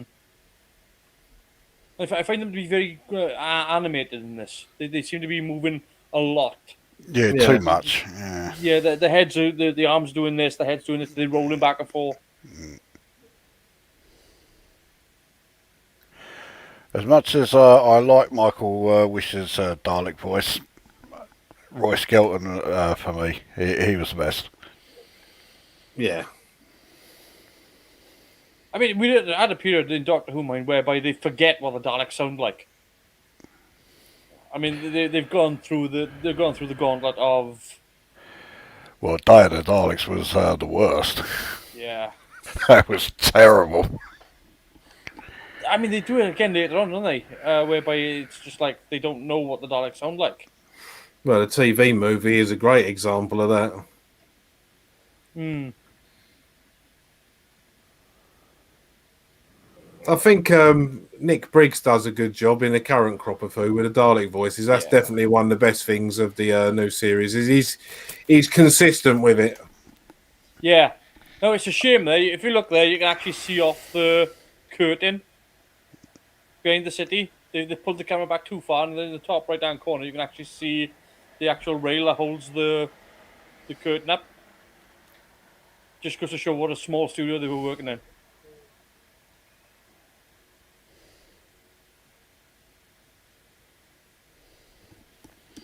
I'm pretty sure they cut back to it at some point. Just going back to the Dalek voices, I think the story that they got the voices absolutely dead on, for me, was Resurrection of the Daleks.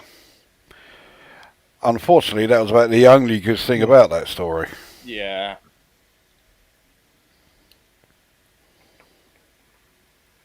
I mean, they're just buggering around with a ring modulator at this point, aren't they?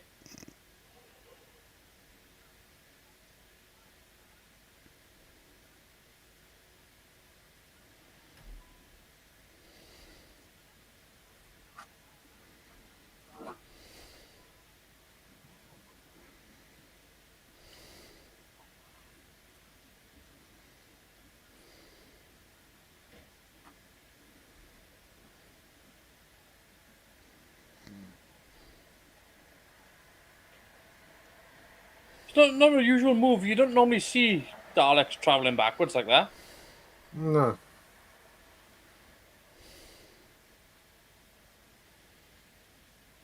I wonder how many takes that took to get that Dalek in through that door.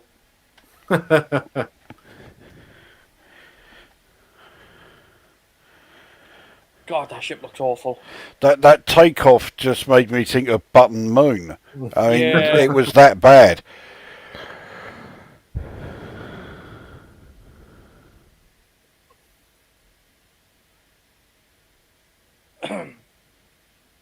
I can appreciate what they're trying, but sometimes they should have done an extra take.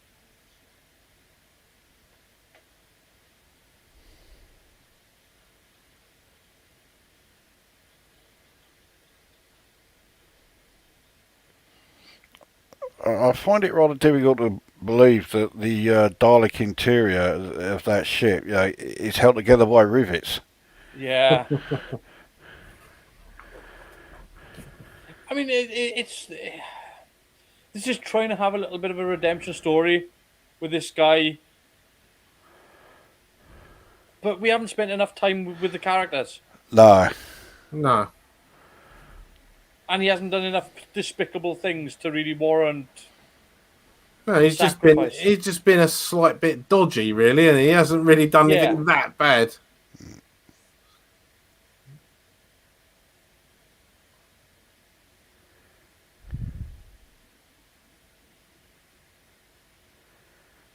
Highly toxic fumes going off there. Is that polystyrene and cellulose Yeah, thinners? that's what I would guess. That's Yeah. what it is. Yeah, yeah. And it's literally they just pour solvent, spray solvent on it, and just let it melt. And the fumes off there, I bet everybody had a headache that day.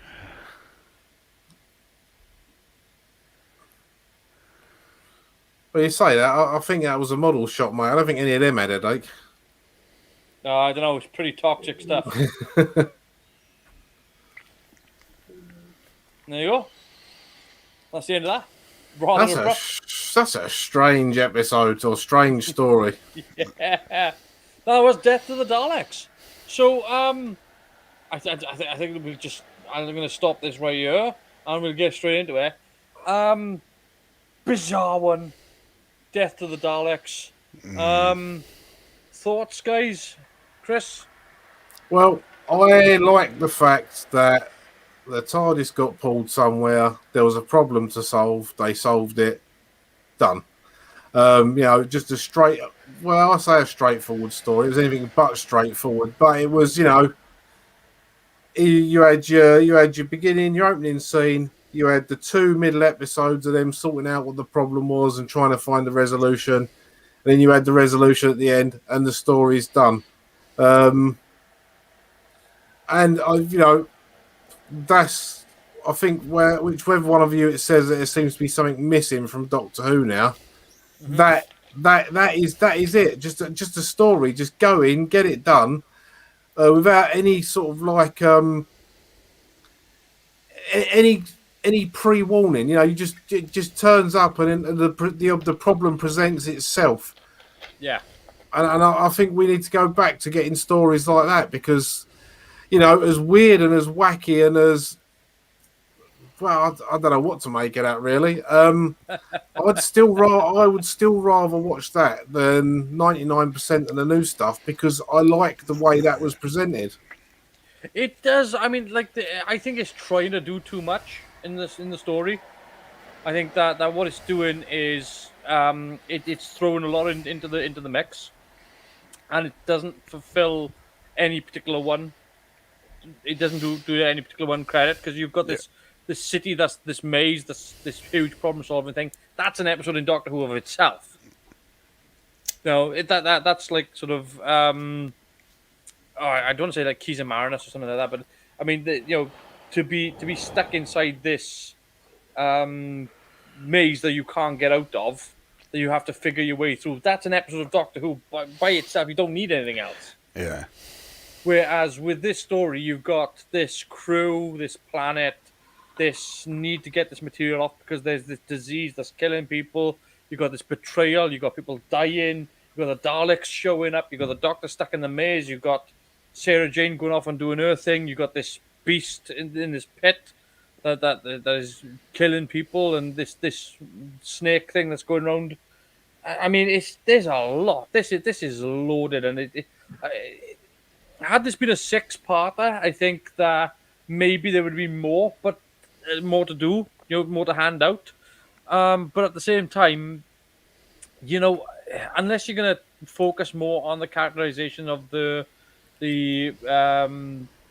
people there, the ship crew, I really don't see what you would do. I really don't know, because it kind of. It's a lot of ideas in the mix and not enough of focus on any one of them. Lukosa, you just finished watching this glorious piece of 70s work. What do you think of Death of the Daleks? It's not exactly the most memorable episode, is it? It's not the worst. We watched the worst. Yeah. Hopefully we got the worst well and truly over, out the way. But yeah, there's just not much there that really sticks in the mind. It's one of those that you watch and next week you'll have completely forgotten all about it. I think you're spot on when you're saying that they've put too much in it. It's almost, in fact, it's very quickly at the point where you're thinking, why are the Daleks even here? They didn't need to be in this. There was already enough of the story there in the initial setup of episode 1. The Daleks show up in the last couple of minutes, but really there was no point in them doing that. Do you It's think funny that, you should say that, Chris, because in the story notes I've got up here, it says this story did not feature Daleks, which were included because Barry Letts and Terrence Dicks wanted to cash in on their popularity, so they were tacked on. Yeah, that was literally going to be the question that I was going to ask, which is, do you think that they were going to just add in the Daleks in? Oh, sorry, because, mate. Because Pertwee was on his way out and they wanted to cash in on him. So Yeah. it's like, you answered my question in advance. And it clearly shows that that's how it was done, because at no point were they really necessary for the story to progress. I don't think it's only that either, because at this point in time we know that there are only 3 working Daleks. So if you were going to do a Dalek story, you'd probably want to go, actually, let's get new Daleks built. Yeah. But obviously as well, John Pertwee's out the door, so I'm guessing that they're going to leave it run over for the next, I don't know what team is currently here. Terrence Dicks, what was it, Philip Hinchcliffe.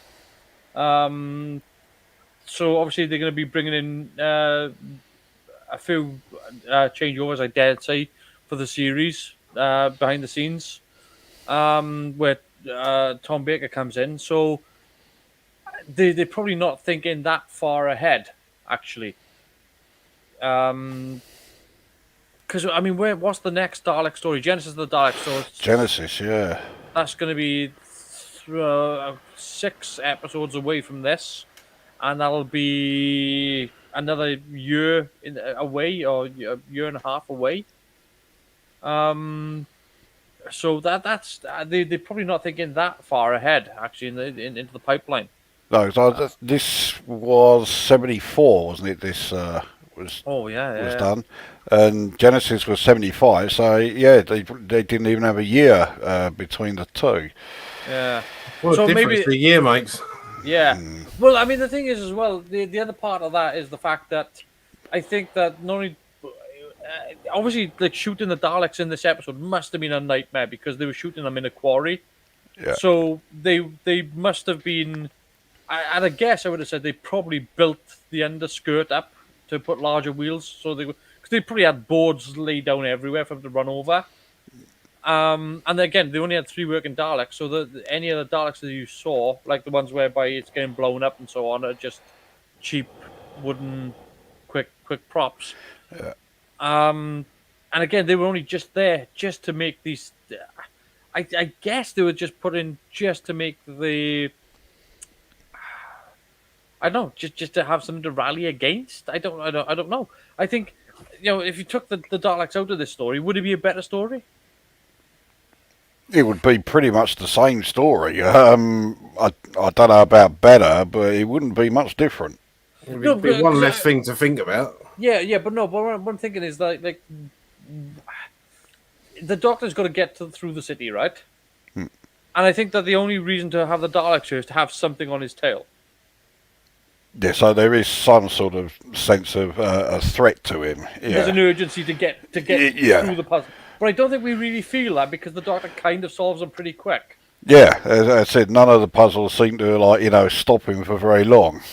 Well, one of them stops him for a week, and that's when he's staring down on the floor. That's Stop, the bloody Leslie. mosaic. But again, there's leaps in logic in this. Wow. Yeah. The Daleks, the floor can repair itself, therefore city indestructible. Yeah. And also the Doctor running through and going, no, don't worry, it won't hurt us this time. But You haven't seen any evidence to back that up. Oh no, it'll be fine now. No. And then you got the doors going up and down. It's like, oh, no, we'll go under these. No, we won't. No, we won't. You will, I won't. Yeah. Chance of this coming down and crushing you to death. No, it's okay. I'm all right. Yeah, I think if I'm looking at this from a perspective of quality of production, it's not the worst. Like there's people trying to make an effort here. and I think that a lot of it gets squandered on things that we don't need. Like, for example, the musical score. I think I would have rather have not had one. Yeah. Um, because I actually don't mind the idea of there being no musical score in a story. Um, and bloody hell, this is a shining example of why that would be a good idea. Oh, it's quite a I mean, it's just this weird sort of dun dun dun dun dun dun, and it's like, this is not a Dalek theme. This is not. This is everything but a Dalek theme. This is something that you should play in, again, an episode of Scooby Doo maybe, but this is not it. But look, let's focus on positives here. Set design, for the most part, I think the set design was pretty successful. Particularly whereby they were matching studio with location.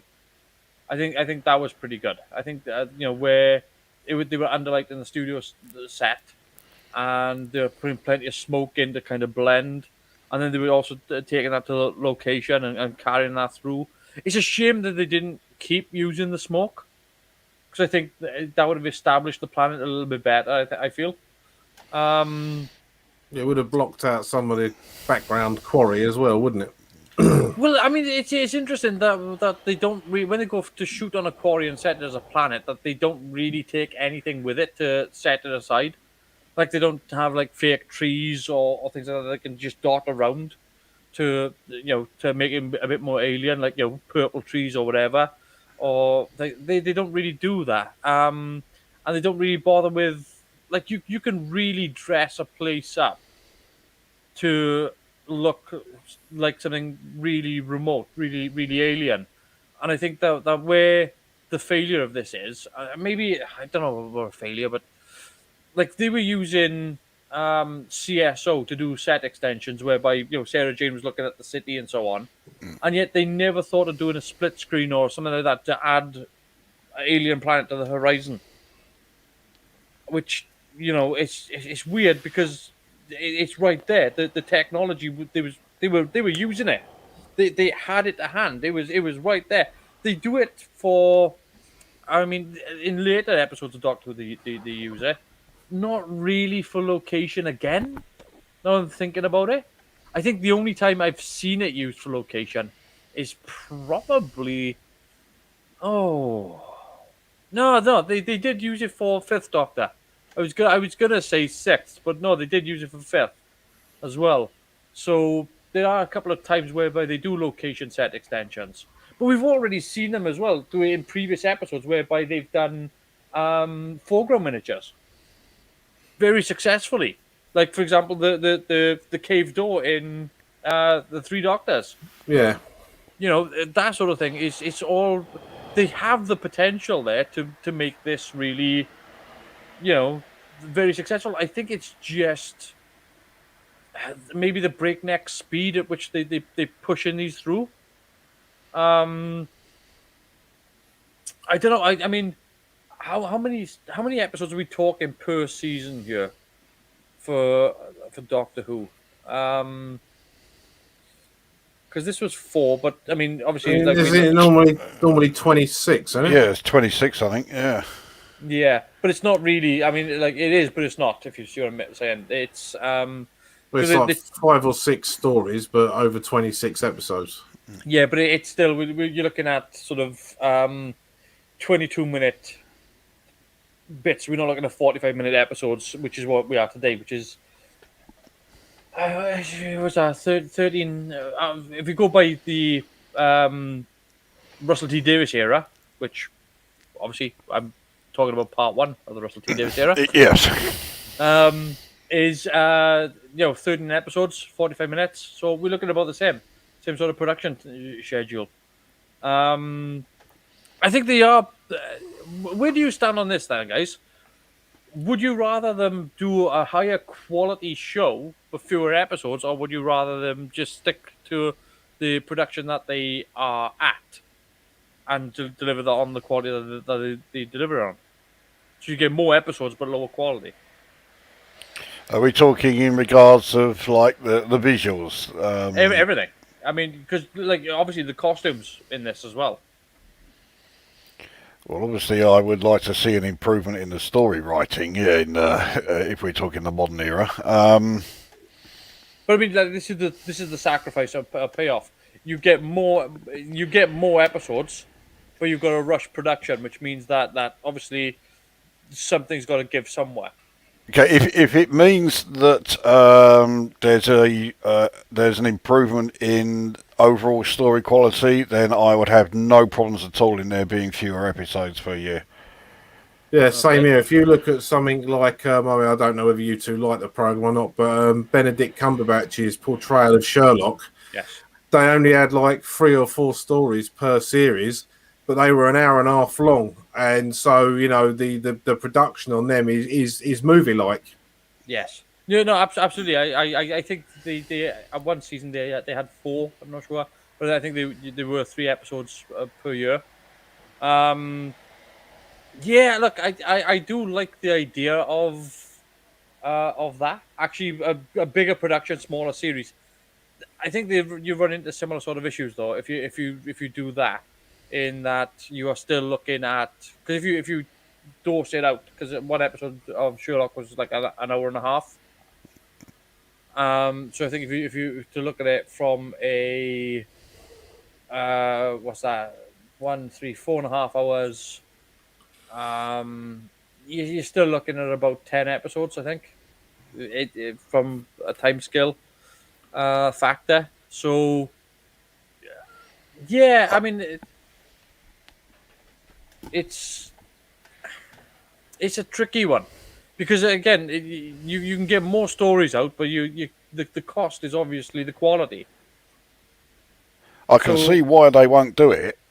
yeah, If you do the comparison between Doctor Who and Sherlock, they're aimed at very, very different audiences. yeah, Your average, your typical fan of Sherlock is quite happy to wait and get the better quality episodes, better stories, etc. The audience that Doctor Who is aimed at now, they want everything now, straight away, right here, right now. I'm impatient. I want it all, ASAP. Which is why you get, a beginning, middle, and end in 45 minutes, and yeah. all, as many stories as you can, all as quickly as possible. They haven't got the patience to wait, so that they're not going to be okay with the whole. Yeah, we'll have fewer stories and all this. My general problem with that though is the fact that I don't feel like it's on the fans there. I think that the problem there is the conditioning that they've left the fans in by being so inconsistent with their runs. Like they'll offer a special and then they'll get nothing, and then they'll do like 5 episodes and then they'll break for 6 months and then do another 6 episodes and then break for another 3 months and then have a special and then do a run of 8 episodes and then break and you're like, gee, I mean, I don't know how you're supposed to have consistent fans with this show when they're not consistent themselves. It's very, so I think fans really are just trying to take what they can get, and at this moment in time, I mean, let's not dwell on what's happening now. Let's look at where the show might be going. But I think people again are looking past Series 13 to get to what they hope is going to be a resurgence. But I mean, like, would you? I mean, obviously, like, I think it would be quite good to go back to a period where we are getting a series like this, whereby it's more 22-minute episodes set Oh, over a I week. would Yeah, absolutely I love to would. go back. Yeah, I would love it to go back to 4 22-minute episodes, back to how it was. Oh, that'd be great. It's never going to Yeah. happen, but it would be No. great if it did. I mean, they did. Look, we can't talk about it with like sort of this is how it should be, because obviously the classic era did also have 45-minute episodes as well. Oh yeah, yeah. So let's. I think was it during the Davidson era that started. Yeah, I think so. Yeah, Yeah. yeah. And then they folded over into Colin Baker. Yeah. But yeah, I mean, it's perfectly doable. But again, they were focusing on more. They never. I don't think they did a single episode story, did they? I think it was all for every 45-minute episode was two stories, two episodes per story. Yeah. Like episode 1 and episode 2 were always two parters. I don't. Yeah, yeah, because because I know there were quite a few, a few anyway, Peter Davison stories that were only 2 episodes. Yeah. But that was in the when they were still 22 minutes. So that's the only way you could say, yeah, okay, there is a single 45-minute one. There is if you take something like the King's Demons or the Awakening or Black Orchid. Black Orchid was I was going to say. Black Orchid. And just the 2-parters, yeah. Yeah. And they're all pretty good stories, those 3, I think. Well, I think Black Orchid was based on a real story, wasn't it? Oh, was it? Oh, I didn't know that. I think so. Yeah, I think Black Orchid is based on a real story.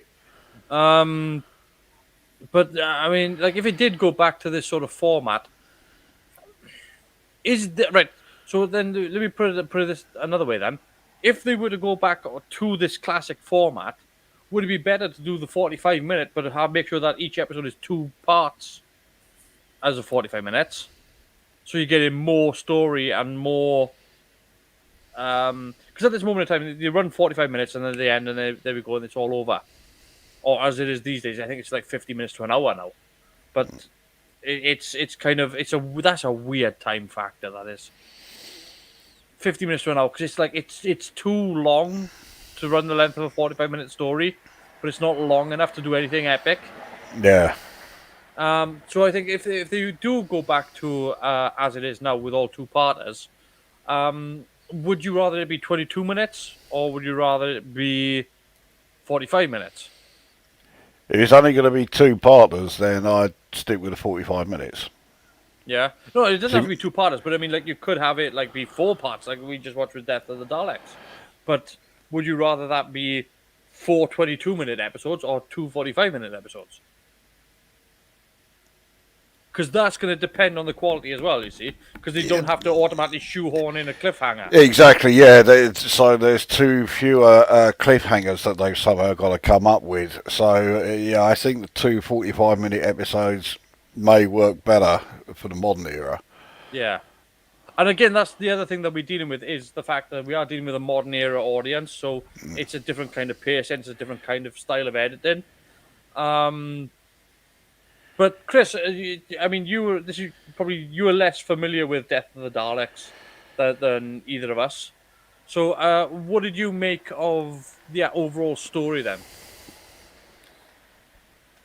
I didn't think it was terrible, but it was there was some real mishmash of stuff going on there, and it's I think you mentioned it during the watch through, was the amount of weird jump cuts, Yes. Editing is a bit of a mess, isn't it? Yeah. Editing was all over the place. It's like there was something else they filmed there. They didn't want to show it, and rather than do some sort of fade or some sort of extra scene in it, they just went, nope, just cut the film and just went stick and put it together. Yeah, that does happen. But I mean, like, this is a lot of ideas being thrown in together, whereby you've got like human sacrifices, and you've got, all these people chanting and om and the thing is, right, that episode opened with a guy walking through a quarry, or walking across some aliens, gets shot with an arrow, falls into the water, and then it cuts to the Doctor singing, "Oh, I do like to be beside the seaside." Yeah, and I even though it's trying to set a tone and then it cuts. Well, yeah, I mean that tone, that's quite a dark tone. That wasn't a bad opening, it was quite an intriguing opening. And then it cuts to the Doctor swinging around a brightly coloured umbrella, singing beside the seaside, and it really changed from what I thought it was going to be there. And then they get to the planet. You have that great bit in the TARDIS where the power goes out and the lights go off, which I agree with you. The lighting on there was superb. And then the Doctor goes off and does one thing. Sarah goes off and do something else. Then the Daleks turn up. Sarah beats somebody with a crack. Yeah, that was good. And then and then one of the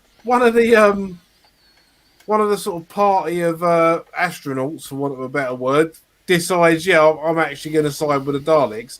Then gets the ump that the Daleks have told him what to do, and it's like, how many more things are they going to put into this story?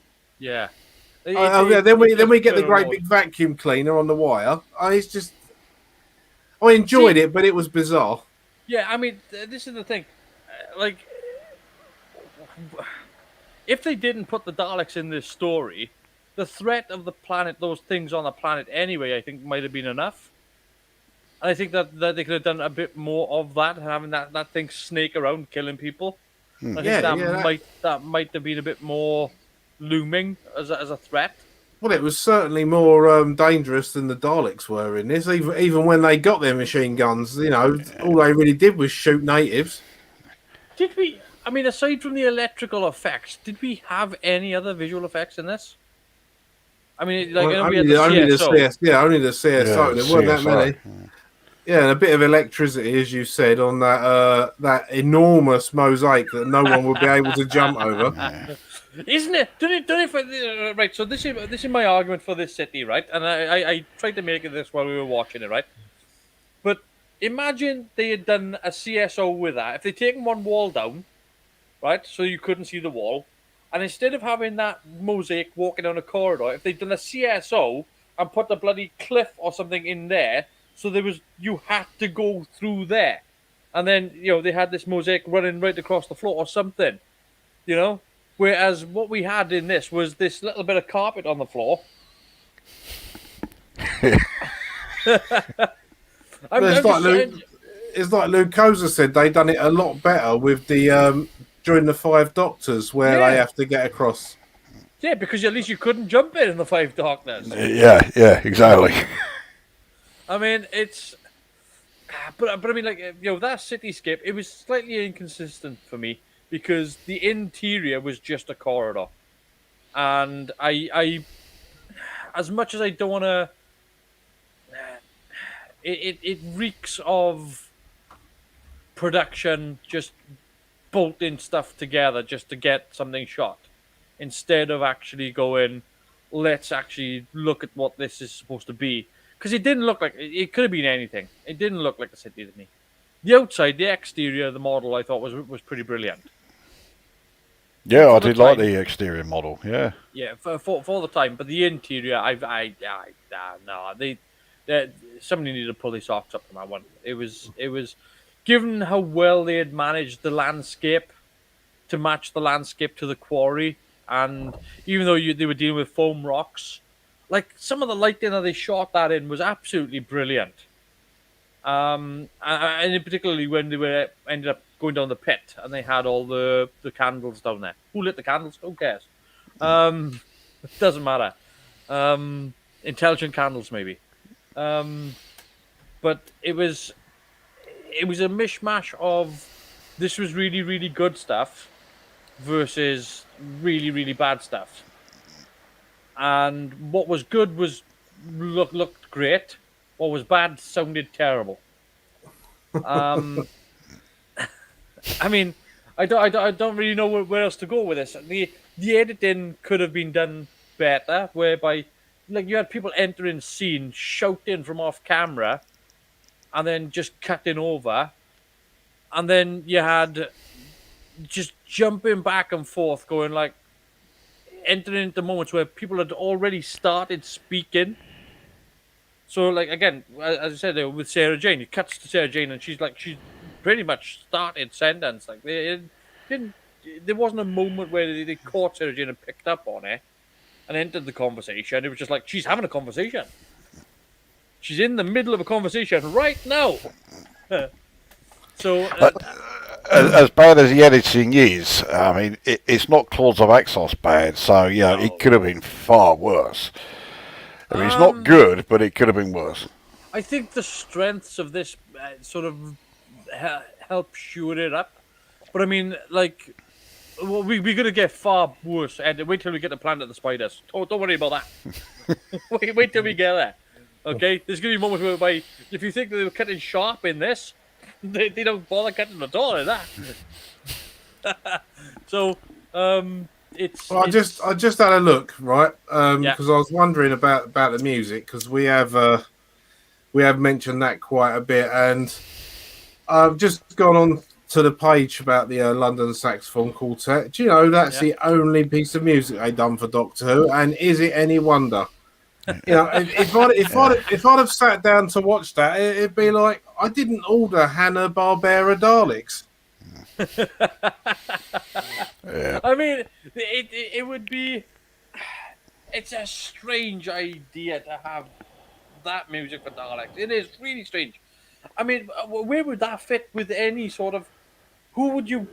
What villain would you put that up against? Like, do you think maybe they hired the quartet based off of another idea, and then when they shoehorned in the Daleks into this, they were like, "Oh, you're gonna have to do the music for them because we already hired them." Did they Oh, already? I mean, I don't know. The only villain I can think of that music suiting is blaming Fred Scuttle, and he's not even a villain. but it is weird though, because like, where would this have fitted with the city though? Because if you took the Daleks out of this, right? Let's assume we take the Daleks out of Death of the Daleks, given that Death of the Daleks has nothing to do with the story anyway, right? So let's take them out of that completely. Where would this music fit in what's left of the story? We still wouldn't have. No, No. not at all. So I mean, it just does not fit Doctor Who at all. That makes the score from Ambassadors of Death seem like something by James Horner. It really does. jazz harmonic, harpsichord, like it's just like, what? They've made some guffs with this, haven't they? Yeah. I mean, again, I think we're on a downward slope. Given where we're at now, because we've got Monster of Peladon and then Planet of the Spiders. I think I think that's what's left. Yeah. It is. Do you think Pertwee made the right choice to go? Going on the last few stories, yeah. But then you look back through his time as a Doctor, and you see stuff like the Terror of the Autons, the Sea Devils, and Yeah. some the original Peladon story. Some of the really good stuff he's done. It's kind of like this series. Mm-hmm. It's kind of like the writers came from the future from 2019 and went back and wrote it. I mean, the thing is, right, with the production values of the 1973-74 season, Pertwee's not in a good state of mind right now. But he doesn't feel like he's phoning it in. Ever. No, he And doesn't. Like, even That's- when... I'll say that's something with Pertwee. No matter what his state of mind is, he is never going to just phone in. He will always give 100%. Because Yeah. I'm pretty sure the reason that he wanted to leave Doctor Who was after Roger Delgado had died, and that was what made him decide he couldn't carry on. He didn't want to carry on without Roger being there, Yeah. which you can completely understand. Whether that had any impact on these stories, I mean, obviously it had an impact on the planned, final story for the Pertwee era, but I don't know how much of an impact it had for the rest of this season. But yeah, with the exception of the Time Warrior, which I think is one of Pertwee's best, well, it's certainly one of my favourite Pertwee stories. The rest of this season, it's not great. Well, Monster of Peladon is still one I do kind of like. I don't think it's as strong as the Curse of Peladon. No, not at all for me. Aren't you glad that I said to Carwin the other week, should we ask Luke Oserfields to come on now we're using StreamYard? I came along at a great time, didn't I? It's not Well, like no, I 'cause planned it like that or anything. Yeah, but no, because I will say something about the Planet of the Spiders when we get to it, right? We can crap all over the episode. Yeah, it's got a flying boomobile. It's got all these incoherent chases and so on. I think it's one of Pertwee's stronger performances. It's not a terrible episode at all. I'd probably say it's second to the Time Warrior as far as this series this particular season goes. Yeah. Yeah. I mean, it's stronger. I think it's stronger than this one. I don't know if the production values quite measure up in some ways. In others, I think it's a little bit kooky. I mean, it is kooky. It's a kooky idea. Oh yeah. But I think like even though it's Pertwee's final episode as the Doctor, I think it's probably his strongest performance going out because he is laying on, and I think what shows up. I mean, when we get to Planet of the Spiders, that is, it's worth pointing out because you've got people like Gareth Hunt in the episode. You've got people like who else is in there? Oh God, it's quite a stacked cast. But really, I like when you watch it. Like Pertwee's the only one not phoning it in. Like everybody else is like doing it for the money, you know. And he's the only one who's not. I mean, Elizabeth Sladen is obviously she's giving it gusto as well. But I mean, the sets in that are awful. The costumes in that are awful. It's pretty horrendous. But is it Invasion of the Dinosaurs bad? No. No, not at all. No, it's not. No, it's not. But I think we can talk. I think about rating this episode, if you want. Is the production quality of this what you would expect for this era Doctor Who, or would you expect it to be better?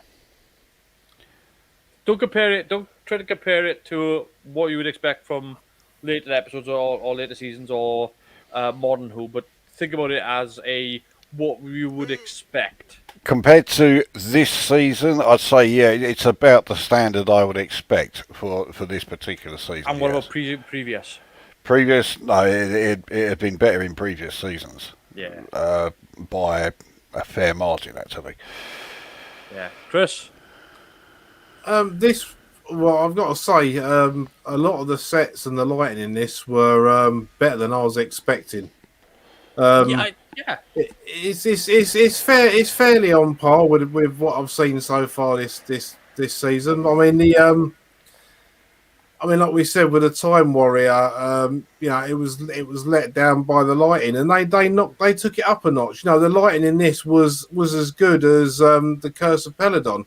Really, yeah. I mean, it was really well done. So production wise, I think this was a pretty good story. You know, the sets were successful for the most part. You know, obviously there was the odd bit of curtain showing and doors that didn't shut, but you know that's just the production area. You know, they put the effort in to try and make it look as good as possible. I mean, the initial shots of the alien planet, which we know it's a quarry with chemicals and dry ice machines and what have you, but on camera, it carried it off for the first couple of episodes until they forgot how to do it. Yeah. So yeah, it was production wise, it was better than what I was expecting. Here's the other thing then, given that you brought it up, was the fact that when they stop doing what they've done in previous episodes, does that bounce you out of the story? Like when they put so much effort into the initial production, and then it doesn't show up later on, are you conscious then of the actual quality drop? Well, to be honest with you, I wasn't until you mentioned it, because when they were using a lot of the smoke, it was either dark or a twilight type light. When you were talking about it, it was pretty much broad daylight. So I just considered it to be a night thing. You know, I live near a massive river. Early in the mornings, on freezing cold days, the river's steaming in the morning. I know it's not bathwater temperature, but it's still steaming.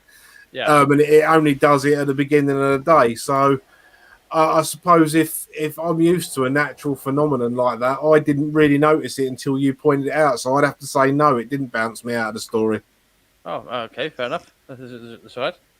I mean, it's just that, like, as I'm going through the production in my head as to what they would have done for this show.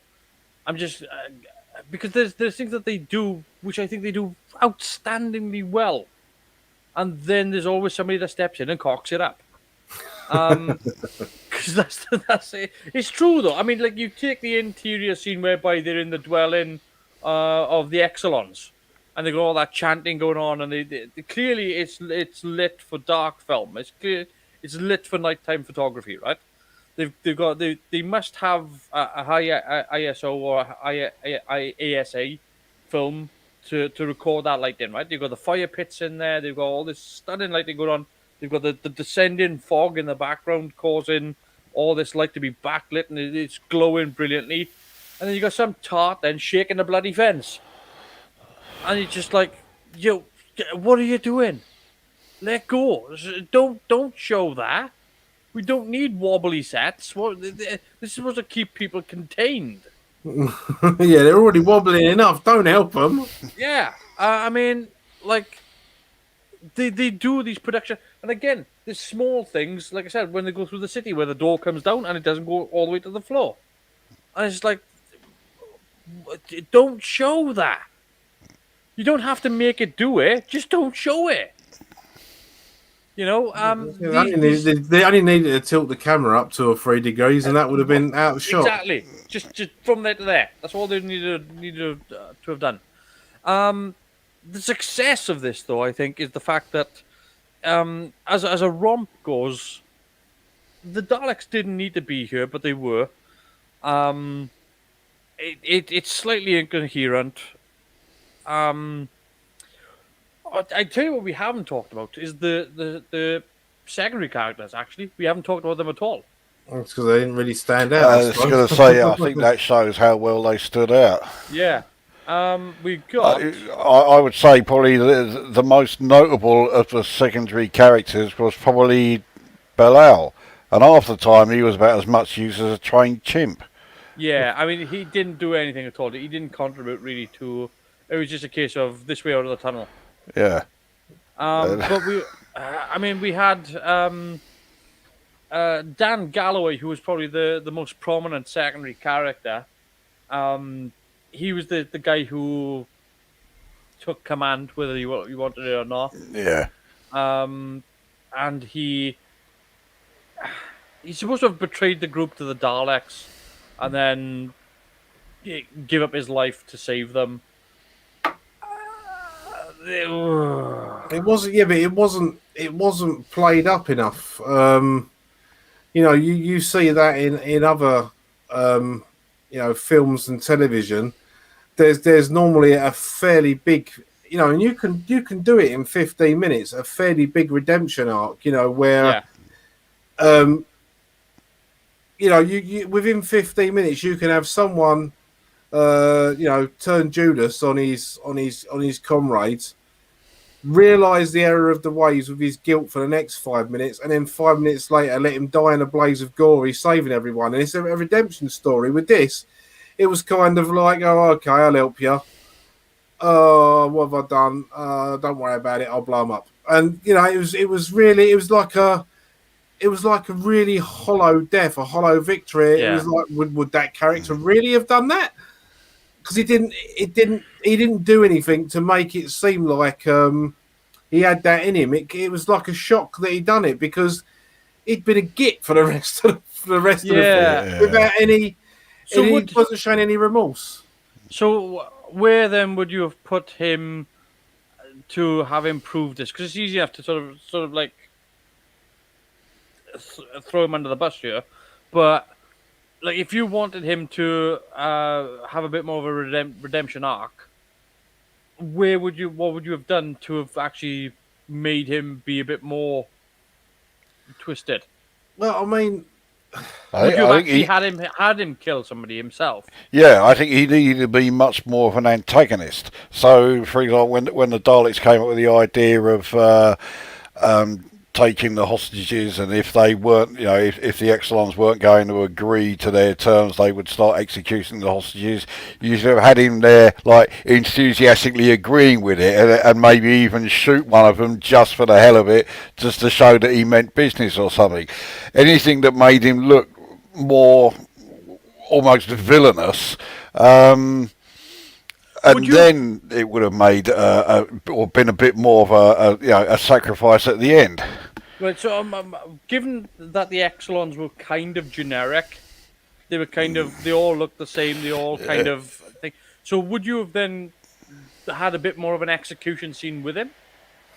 Yeah, you could have killed off plenty and plenty and plenty, and still had the same costumes be reused. For a different scene. I would have had him marching them in and making them line up for the Daleks to shoot with their machine guns. Yeah. There we go. I think that's actually it, Chris. I think it's not just the fact that he becomes a collaborator; he becomes an instigator as well. I think he would have to do that to actually have a redemption arc, because in this he doesn't really go do much, and then he just blows up. Yeah, I mean, a timer. That's it. I mean, all you need is like a couple of lines of dialogue to Jill Tarrant saying, "I can't believe what I've done. I've got their blood on my hands. I've got to put this right. I've got to stop the Daleks." And I've said that in less than 30 seconds. And an actor like Duncan Lamont could have emoted that a lot better than I ever could. Yeah. And there you are. There you have his reasons for taking out the Dalek ship. So all the Daleks. Yeah. So all the Daleks are on there. There's none that have escaped. Job done. But here's the other problem I've got then. Given that the bomb he had was actually programmable, you could have actually put it on a timeout. What was the point of him dying?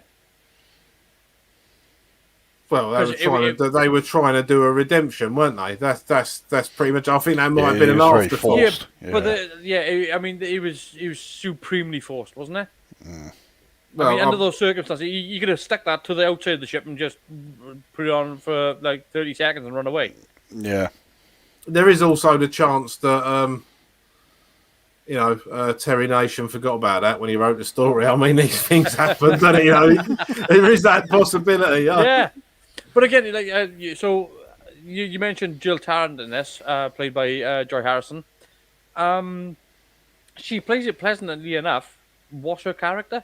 Yeah. No, it's the same as all the others. I'm looking at the list of characters here, and the only ones that really stand out is obviously the Doctor and Sarah Jane. The character of Dan Galloway stands out because of the way he blew himself up at the end. Yeah. But all the others, Commander Stewart, Peter Hamilton, I couldn't tell you which one was which out of them, or Richard Roughton. Right, so Peter Hamilton was the guy who was very shouty, but we don't know why. It was just a thing. He just shouted all the time. He delivered every line like he was trying to communicate to somebody on the other side of the quarry. Get up! Yeah, okay. Yeah, I know the one you mean now. Yeah. Yeah. Okay, I know what you mean now, but coming. But even like Mostyn Evans as the High Priest wasn't particularly memorable. He was just another one with a silly mask on that was just a bit red, rather than being an earthen colour. And again, so I want to talk about the Exelons here. What was the point of the Exelons? Was it just to have hostages? Yeah, hostages, and to have some that didn't believe in what the High Priest was doing, so you could lead someone away. Is this story trying to be die hard and being die soft? I mean, we got people assaulting a building to try to get to the core. We got the bad guys trying to nick stuff. We got we didn't have the Chinese guy with the mustache as an extra. But I mean, the Daleks were basically Hans Gruber's team. The Exelons were basically the Nakatomi workers. The Doctor was Bruce Willis, obviously. Bruce Willis wishes. Yeah. Um, yeah, it's a weird episode. I think it's about time we give it a score. Lukosa, I'll come to you first. You just watched Death of the Daleks. We've just talked about it. Where would you put this? What sort of score would you give it, and why? Very middling. It's not a memorable story at all. Mhm. None of the characters are particularly memorable, apart from like the Doctor, obviously. Um, Not even great kung fu in this. yeah, no, not even touch to that. Rushing a room full of Exelons, and yeah, that doesn't sound like much of a plan. Even John Pertwee would have thought twice about that one. Well, you'd have thought. Yeah. I give it 5. It's right slap bang in the middle. It's not so terrible that you could rant about it and say, "God, wasn't this absolute garbage?" Yeah. But it's not good. So yeah, I'm right in the middle. 5. I can't go any higher than that. There we are. So 5. There we go. Chris, come to you Yeah, next. I've also got it in my mind to give it a 5. It's not very memorable. The characters aren't very memorable. The story is kind of all over the place. Some of it is nonsensical. Yeah. I will say I did enjoy watching it. I was expecting worse. So will I watch it again? Probably not for quite a while. But Mhm. if someone said, "Oh, I've got Death to the Daleks to watch," I wouldn't be going like holding up wooden crosses and saying no. And after you've just said that about Die Hard, I wouldn't say it's Die Hard, Mhm. but I would say it's very much the book Nothing Lasts Forever that film was based on, Yeah. because it hasn't got the frills and spills of the movie. It's not Die Yeah. Hard, but it's certainly not Samurai Cop. Okay. So where are you scoring this? I'm scoring it as 5 as well. 5 as well. Oh, I think I'm gonna nudge up on this one. Actually, I think I'm gonna go run over the 6. I think. And the reason is that I think if I take all the negatives out of this, I think here's what I would say. Give this a rescore, and give this a fresh edit, and I think you got something going on. I don't think it's going to be great. I don't think it's going to be gold, but as you said, the opening scene with the cold open, whereby the guy's running through the quarry and he gets an arrow in him, and then he falls down dead, and it cuts to Pertwee. If you took that out of it and actually just started with the TARDIS scene where the TARDIS does a crash land or whatever, and then go from there, and then do the arrow. I think a fresh edit of this, whereby you actually put things in a bit, neaten things up, and actually, get rid of that damn awful musical score. I think that's a lot of the damage control done. So I don't know if I would actually go as low as 5, because I like what some of the production values offer. I like the snake thing, the snake probe. I like the city. I like the idea of the city. I don't think the city is presented well enough in this. That it's this intelligent city that can actually think and defend itself. So the idea is there. It's the execution of it. I think there are better ideas in this story than what we got to see. So yeah, because of that, I'm taking points off.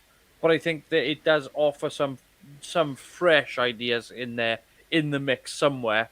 And I think a clean edit of this and a better soundtrack would save a lot of, or cover over a lot of the damages here. So even though I find there are logic flaws in this, I've got to give it a 6, because I think it's so much better than the Invasion of the Dinosaurs. So much better. It's hardly it's hardly a a high bar to begin with, that though, is it? Let's be honest. No, but I don't think this is great. Like, and but it's not, as Nicola said, it's not bad, but it's not it's it's It, fine. it's filler. That's what it is. It's a filler episode. It's fine. It doesn't do anything for the Daleks. It doesn't do anything for the Doctor. It doesn't do anything for none of the space crew. It doesn't do anything for the Exelons. It's just there's not enough of any one thing. I guess is what the problem is. I think what the episode was really missing, somewhere towards the end of the second episode, beginning of the third one, was some bloke saying, "Anyone fancy a pint? There's a pub open down there." I think no, but I think like for example, the idea, as I said earlier, the idea of having the Doctor trapped inside the city and I've got to figure his way through puzzles to get to the brain of the city, I think is a good idea. I think it's a good thing to a story in itself. Well, At I the mean, same time, how many times did John Steed have to do that in the original Black and White Avengers series? And that was yeah, usually quite successful. So, yeah, could yeah. have an episode like that. And again, having the city defend itself as well, so because there are a lot more interesting things that they could have thrown into the mix there. At the same time, the Daleks really didn't do a lot, so they could have been stepped up a little bit. The Exelons could have been given a bit more of a culture, as opposed to just going, Yeah. I mean, there's that. Sarah Jane didn't really have a strong showing in this. I mean, she beat somebody with a with a blade. Yeah.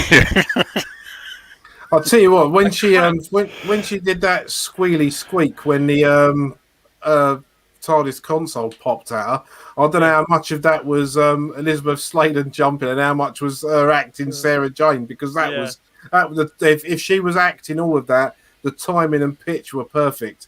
But yeah, after that, she didn't really get to do a lot. No, and yeah, it's not a strong showing for anyone in this, is it? Really, but it doesn't do anything bad. It's just like it, as you said, it's filler. I don't really know what to say. That's pretty much it. We got a 5 or 5. I'm still going to stick with a 6 because I think again, I think the musical score in this is what kills it, and the editing as well. So, but the lighting is good. The camera work is good. That does mean it's twice as good as Invasion of the Dinosaurs. So, what was that? 5, 5, 6. Yeah, 16. 16. Oh, yeah, it is. It's twice as good. So 16 out of 30 is over halfway.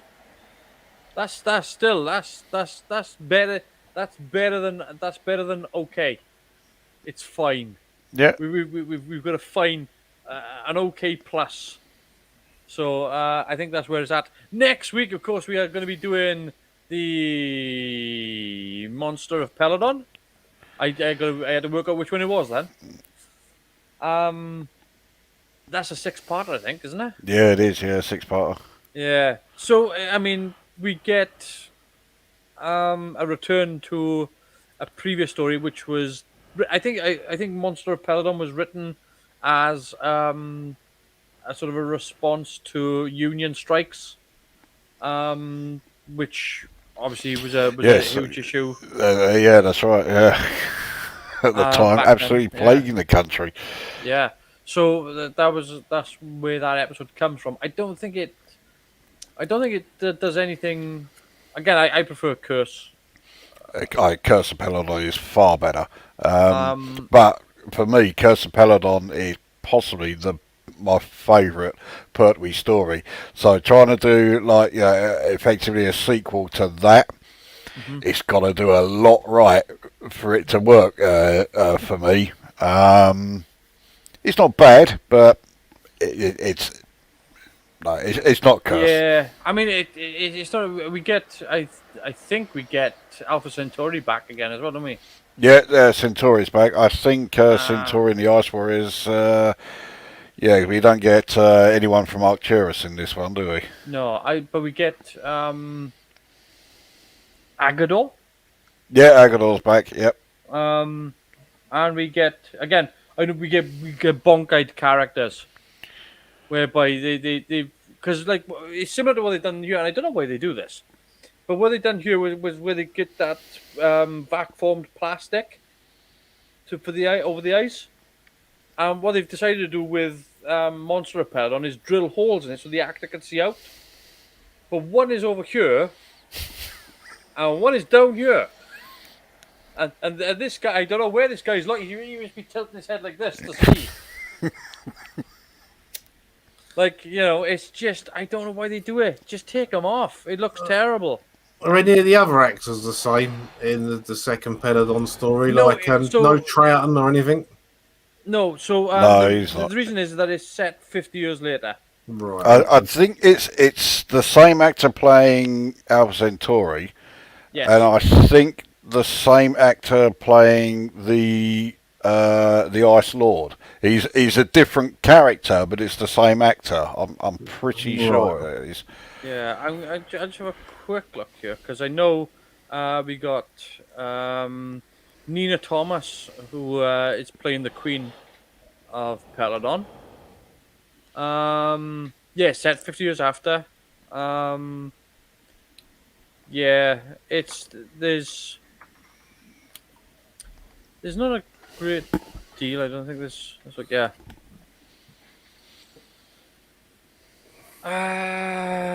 So the mineral, apart from the mineral, was named Trisilicate, because Biolet saw it listed on the back of the tube of Boots toothpaste.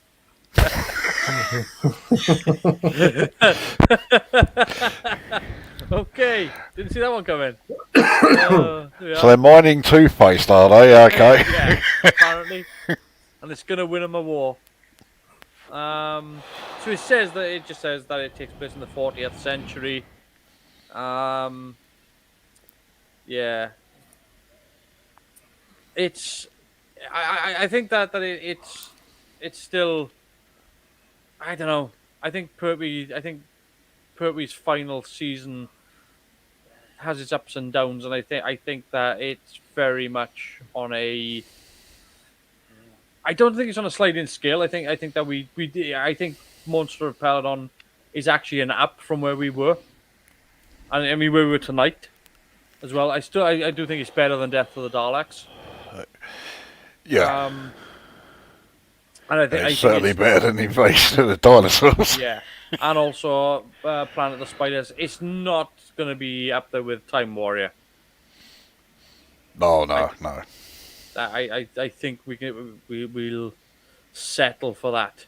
But anyway, that'll do it for us this evening. We've covered quite a bit. Obviously, the return of Russell T Davies in the previous stream, and Death of the Daleks, and obviously next week we're going to be doing the Monster of Peladon. So take care. We shall see you next week for the Monster of Peladon. Yeah, So see you later. See you later. Oh, let's press this.